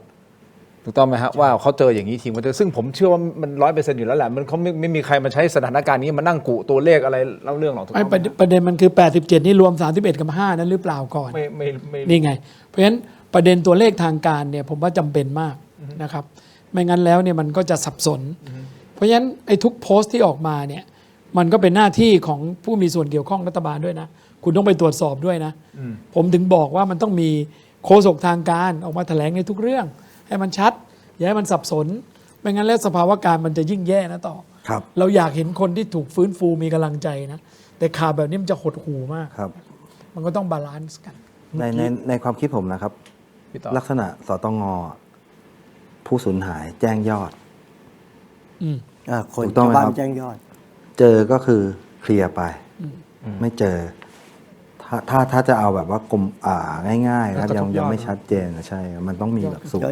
แจ้งคนหายอะไรเงี้ยเวลาติดต่อไม่ได้ถ้าติดต่อได้ก็ไปลงข้อมูลว่าติดต่อได้แล้วก็ลบออกไปอะไรเงี้ยตอนนี้เรายังไม่รู้เลยว่า อันนี้ไม่ทราบตอนนี้การสื่อสารมันลำบากหมดนะมิติพวกผมมันแค่ช่วยเหลือประชาชนอีกระดับหนึ่งมันก็จะเป็นสำหรับผู้ที่มีอำนาจนะครับผมนิดเดียวเมื่อกู้นี้ที่บอกว่า80เท่าไหร่นะ85ครับพี่85แล้วก็มีที่เขาบอกว่ารายงานทางการนั้นอัปเดตวันนี้คือ85คน55คนมาจากน้ำท่วมเสียชีวิตจากน้ำท่วม30คนมาจากสาเหตุที่ไม่ใช่น้ำท่วมผมในความเป็นจริงนะมันก็มาจากน้ำท่วมทั้งหมดแหละฮะเพียงแต่ว่าอย่างกรณีมาจากน้ำท่วมก็จมน้ำถูกไหมฮะเพราะมันสถานการณ์เดียวกันหมดถ้าไม่ใช่ก็เอาออกไปเลยแต่ถ้าเกิดว่ามันใช่เนี่ยมันก็คืออย่างบางคนเนี่ยมีโรคประจำตัวโรคประจำตัวกำเริบก็ต้องไปไม่ทันแล้วเสียชีวิตอาจจะบอกว่าไม่ได้เสียชีวิตจากการจมน้ำมันก็ต้องรวมอยู่ในกลุ่มนี้ไฟดูดมันก็คือสถานการณ์เดียวกันนี่แหละไฟดูดน้ำท่วมไฟดูดน้ำท่วมมันก็คือมาจากน้ำท่วมมันก็จะมาจากน้ำท่วมใช่ไหมฮะอย่างนี้คุณผู้ชมผมไม่ได้จะโยงเรื่องนี้เกี่ยวกับการเมืองอะไรก็แล้วแต่นะครับ แต่ที่ท่านสาธิตบอกว่าถ้าจะเอากันจริงๆอ่ะอาจจะต้อง 2-3 เดือนจากนี้นะกว่าจะเคลียร์ทุกอย่างได้ เรื่องของขั้นตอนในการเก็บกวาดบ้านเรื่องของการพิสูจน์หลักฐานต่างๆพิสูจน์คนตายพิสูจน์คนหายเรื่องของการเยียวยาอีกใช่ไหมฮะเรื่องของฟื้นฟูสภาพจิตใจอีกถ้า 2-3 เดือนจริงๆนะฮะแต่ถ้าตามไทม์ไลน์ของท่านนายกรัฐมนตรีท่านอนุทินชาญวิรกูลเนี่ยจะยุบสภาในวันที่31 มกราคมนี่คือตามไทม์ไลน์นะแต่มันก็มีเสียงแว่วๆมาอีกว่าท่านอาจจะยุบก่อนด้วยซ้ำนะครับคราวเนี้ยพอยุบเสร็จแล้วมันจะมีผมไม่รู้นะผมไม่ใช่นักการเมืองเลยไม่รู้ว่ามันจะมีผลกับการบริหารจัดการตรงนี้ต่อไปหรือเปล่าถ้าสมมติเกิดยุบสภามันก็ต้องมีคนนึงรับผิดชอบนะรักษาการนะครับตัวรักษาการและตัวข้าราชการประจำซึ่งต้องมาทำหน้าที่คืองานตามกฎหมายมันต้องมีคนทำอยู่ตลอดมันขาดรัฐบาลขาดคนรับผิดชอบไม่ได้ต้องทำครับก็ตั้งผบ.สสเนี่ยจะมารองรับเรื่องนี้ด้วยส่วนหนึ่งครับ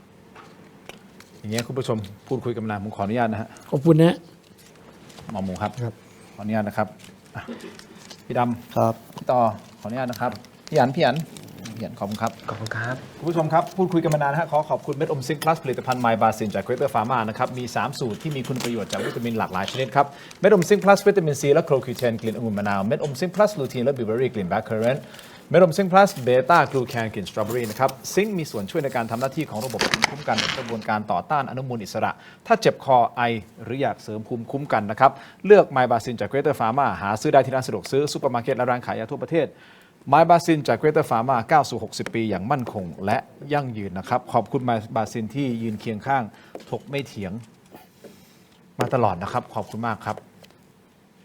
ส่วนอวยอันโอสถก็ต้องขอบคุณจากใจจริงเช่นเดียวกันอันนี้อมไปแล้วนะครับดมต่อครับพี่ครับ พี่ต่อเป็นผมพี่นะฮะอมนิดนึงอมแล้วดมนะฮะพี่อันครับขอบคุณครับท่านสาธิตฮะอุ้ยขออนุญาตครับหมอหมูครับนี่คือยาดมสมุนไพรตรามังกรทองนะครับสูตรดอกไม้หอมได้รับรางวัล Premium Herbal Products ผลิตภัณฑ์สมุนไพรคุณภาพปี 2568 จากกรมการแพทย์แผนไทยและการแพทย์ทางเลือกบรรเทาอาการวิงเวียนศีรษะหอมเย็นชื่นใจจากอ้วยอันโอสถนะครับขอบคุณอ้วยอันโอสถมากๆเลยนะครับที่ยืนเคียงข้างถกไม่เถียงมานะครับขอบคุณมากครับต่อกันที่ Seagull Electric นะครับเครื่องใช้ไฟฟ้าขนาดเล็กที่ตอบโจทย์ทุกการใช้งานครับหุงเก่งทำได้หลากหลายอร่อยได้มากกว่าหุงข้าวหม้อหุงข้าวดิจิทัล 1.8 ลิตรนะฮะหุงข้าวขึ้นหม้อนุ่มฟูเรียงเม็ดสวยนะครับสำหรับ Seagull Electric นะครับนี่คือเครื่องใช้ไฟฟ้าขนาดเล็กที่ตอบโจทย์ทุกไลฟ์สไตล์จริงๆเลยนะครับแต่วันนี้ Seagull Electric น่ารักมากครับมอบแก้วปั่นฮะอันนี้แก้วปั่นแบบพกพานะฮะหมอหมูครับขออนุญาตนะครับครับได้ทุกท่านฮะไม่ต้องห่วงครับนี่คือแก้วปั่นสมูทตี้นะครับพารุ่นสมูทตี้มิกซ์นะฮะเดี๋ยวส่งต่อกันได้เลยนะครับพี่ดำขอบคุณครับพี่ดำนี่พี่อันครับขอบคุณครับขอบคุณมากๆครับ Seagull Electric นะครับต่อกันที่กรดไหลย้อนนะครับกรดไหลย้อนต้องวันเกิดครับยาบรรเทาอาการแสบร้อนกลางอกอาหารไม่ย่อยเนื่องจากกรดไหลย้อนนะครับถ้าท่านมีกรดไหลย้อนอาหารไม่ย่อยนะครับเนื่องจากกรดไหลย้อนต้องวันเกิดฮะยาสามัญประจำบ้านนะครับวันเกิดครับขอบคุณมากๆเลยนะครับวันเกิดที่อยู่คู่กับเราเช่นเดียวกันนะครับแล้วก็ Seagull Electric ก่อนหน้านี้ด้วยนะฮะขอบคุณมากๆเลยนะครับมาต่อกันที่นวัตกรรมใหม่ฮะไปอันนี้ก่อนครับผมยังไม่จบ Compact Brake ครับขอบคุณมากครับ Compact Brake ครับก้าวล้ำไปอีกขั้นนะครับกับนวัตกรรมความปลอดภัยล่าสุดนะครับ Compact Primo Gen 2ครับสูตรผ้าเบรกเกรดพรีเมียมครับมาพร้อมกับเทคโนโลยีใหม่ Zero Water Absorption Technology ที่เพียบพร้อมด้วยมาตรฐานความปลอดภัยระดับโลกครับพร้อมแล้วที่จะทำทุกเส้นทางอยู่ในคอนโทรลของคุณนะครับจัดจำหน่ายแล้ววันนี้ที่ร้านอะไหล่ชั้นนำทั่วประเทศนะครับและ Compact Premium Service Center Compact Primo Gen 2 All in Control ขอบคุณมากๆเลยนะครับผ้าเบรก Compact นะครับต่อกันที่ยาธาตุน้ำขาวฮะอันนี้ท่านครับขออนุญาตนะครับขอบคุณครับหมูครับของนี้คือมาตรฐานสากลครับ ยาธาตุน้ำขาวครับยาธาตุน้ำขาว49 บาทฝาสีฟ้ารบกวนนะครับพี่ครับได้ครบทุกท่านครับครับผ้าเบรกด้วยป่ะครับฮะผ้าเบรกด้วยป่ะผ้าเบรก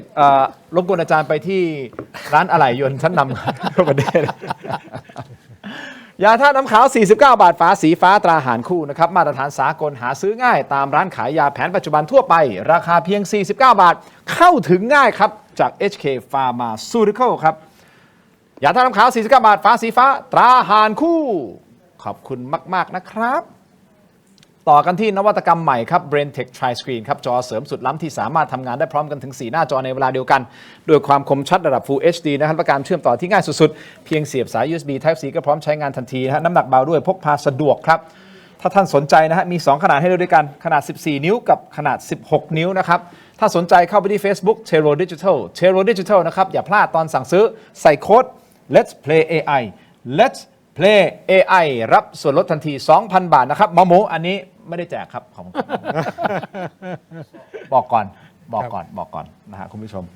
ชมที่ชมรายการอยู่ตอนนี้นะครับสามารถที่จะกดไปที่ตะกร้าของ YouTube ตอนนี้นะครับเป็น YouTube Shop กดเข้ามาปุ๊บเนี่ยจะเห็นสินค้าหลากหลายสามารถที่จะกดสั่งซื้อได้เลยในระหว่างที่ท่านดูไลฟ์ครับปุ๊บกดไปแล้วมันจะไปที่หน้าสินค้าต่างๆที่เรามีอยู่นะครับหนึ่งในนั้นคือชนอโรมาทิกชนแฮนด์ครีมครับชนครีมทามือนี่คือครีมทามือที่มาจากสูตรน้ำมันหอมระเหยแท้นะครับนี่ฮะมือพังซ่อมได้ซ่อมแซมฟื้นฟูลดริ้วรอยนะครับมีไฮยาลูรอนิกนะฮะมีสารสกัดดอกพิโอนี่และสารสกัดต่างๆอย่างอื่นอีกมากมายที่อยู่ในนี้เป็นสารสกัดธรรมชาติแท้ๆนะครับพิมพ์คำว่า CHOL ใน YouTube ใน Shopee Lazada นะฮะรวมถึงTikTok Facebook นะครับจริงๆเป็นแบรนด์ของผมเองครับที่ผมขายที่ศูนย์การค้าไอคอนสยาม Central World นะเอ็มโคเทียนะฮะ King Power ขายมาหลายปีแล้วครับส่วนมากเป็นชาวต่างชาติเป็นลูกค้าของผมนะครับเรามีหลาย SKU เราเชี่ยวชาญเรื่องของน้ำมันหอมระเหยแท้นะฮะในการบำบัดแต่ครีมทามือนี่เป็นอีกหนึ่ง SKU ที่เรามีเพราะว่ามันเป็น SKU ที่ใช้ง่ายแล้วก็อยากจะแนะนำให้คนไทยได้ลองใช้ของดีเพราะว่าชาวต่างชาติเขายอมรับแล้วเขาซื้อผม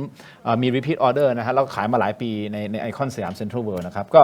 อยากจะให้ทุกท่านลองดูฮะลองเปิดใจใช้ครีมทามือนะครับไม่เหนียวเหนอะหนะแน่นอนนะฮะแล้วบำรุงมือครับบำรุงมืออันนี้อยากจะลองแนะนำนะครับขอบคุณที่ติดตามพวกเราพี่โบ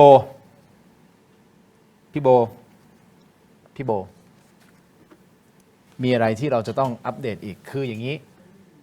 อย่างที่ย้ำอีกครั้งหนึ่งนะครับไม่มีความตั้งใจในการที่จะด้อยค่าใครใดทั้งสิ้นไม่มีอคติไม่มีการทะเลาะกันหรือไม่ได้เกลียดชังอะไรรัฐบาลหรือว่าท่านอนุทินหรือว่าใครใดทั้งสิ้นแต่วันนี้ที่เราพูดคุยกันเพื่อที่จะสะท้อนความเป็นจริงที่มันเกิดขึ้นจากปากของพี่กู้ภัยการวิเคราะห์จากหมอหมูมาในมุมของแพทย์มาในมุมของคนที่อยู่หาดใหญ่ตัวที่หาดใหญ่สะท้อนจากคนใต้เลยเนี่ยคนตรังเนี่ยครับแต่ได้มีโอกาสลงพื้นที่ไปแล้วได้เจออะไรได้เห็นอะไรและแน่นอนนักการเมืองอย่างที่ผมบอกว่าเราจะไม่มีการด้อยค่าพรรคการเมืองใดๆทั้งสิ้นแต่ผมแค่ถามท่านว่าเราจะบริหารจัดการสถานการณ์แบบนี้ไปวันข้างหน้าอย่างไรนี่คือสิ่งสำคัญครับคุณผู้ชมสามารถที่จะตอบคำถามได้เองอยู่แล้วว่าสรุปคุณผู้ชมคิดเห็นอย่างไรกับการบริหารจัดการสถานการณ์ณวันนี้ยังมีอีกหลายอย่างที่ต้องทำหลังจากนี้ความเครียดจิตแพทย์ต้องลงการเยียวยานี่สำคัญนะครับและที่สำคัญก็ต้องอย่างที่พี่ต่อพูดไปนะครับไม่อยากจะให้เป็นการเก็บหรือค้นหานะฮะอยากให้เป็นการช่วยเหลือกู้ภัยมากกว่าแต่เวลามันไม่รอเรานะครับมันนับถอยหลังไปเรื่อยๆสถานการณ์ตอนนี้เข้าใจว่ามันมีบางพื้นที่ดีขึ้นมาหน่อยแต่ยังไว้วางใจไม่ได้ก็คาดหวังว่ามันจะดีขึ้นไปเรื่อยๆและการช่วยเหลือจะเข้าไปอย่างเต็มที่เพื่อให้พ่อแม่พี่น้องที่ได้รับผลกระทบที่เป็นคนไทยด้วยกันเนี่ยได้รับการช่วยเหลือในทุกๆมิติทุกๆด้านซึ่งอันนี้มันสะท้อนถึงภาวะผู้นำซึ่งผู้นำวันนี้คือนายกรัฐมนตรีและเผอิญนายกรัฐมนตรีชื่อคุณอนุทินชาญวีรกูลในครั้งนี้อย่างที่ผมบอกผมไม่มีอะไรส่วนตัวกับท่านอย่างที่ผมก็จะพูดอย่างเดียวกันถ้าสมมุติเกิดเป็นนายกรัฐมนตรีนายกเป็นนายกรัฐมนตรีนางสาวขอผมก็จะพูดอย่างนี้เหมือนกันแล้วก็จะทำประเด็นแบบนี้เหมือนกันเพื่อที่จะช่วยกันหาทางออกไปข้างหน้าและสะท้อนว่าสิ่งที่มันเกิดขึ้นคืออะไรโหวตของเรานะครับเราถามท่านว่าคุณคิดว่าจากวิกฤตนี้คุณอนุทินชาญวีรกูลเหมาะที่จะเป็นนายกรัฐมนตรีสมัยหน้าหรือไม่คุณผู้ชมสะท้อนออกมานะครับผมไม่ได้เป็นคนยัดเยียดแต่ถามเฉยๆเหมาะอยู่ที่ 6% ไม่เหมาะที่ 83% ยังตอบไม่ได้อยู่ที่ 11% นะครับนี่เป็นแค่เสียงส่วนหนึ่งของคุณผู้ชมที่ชมรายการอยู่ไม่มีผลทางด้านกฎหมายเลยทั้งสิ้นฮะไม่มีเป็นแค่การโหวตเข้ามานะครับคุณผู้ชมครับขอบคุณทุกท่านสำหรับการติดตามนะครับได้คงติดตามกันต่อและเป็นกำลังใจให้กับพี่ๆกู้ภัยทุกๆท่านส่งสารไปด้วยนะส่งสารนะพี่อั๋นนะพี่ต่อนะพี่ดำนะส่งสารไปด้วยนะครับขอบคุณมากครับขอบคุณมากนะครับทั้งหมดนี้คือถกไม่เถียงครับลาคุณผู้ชมไปก่อนครับสวัสดีครับ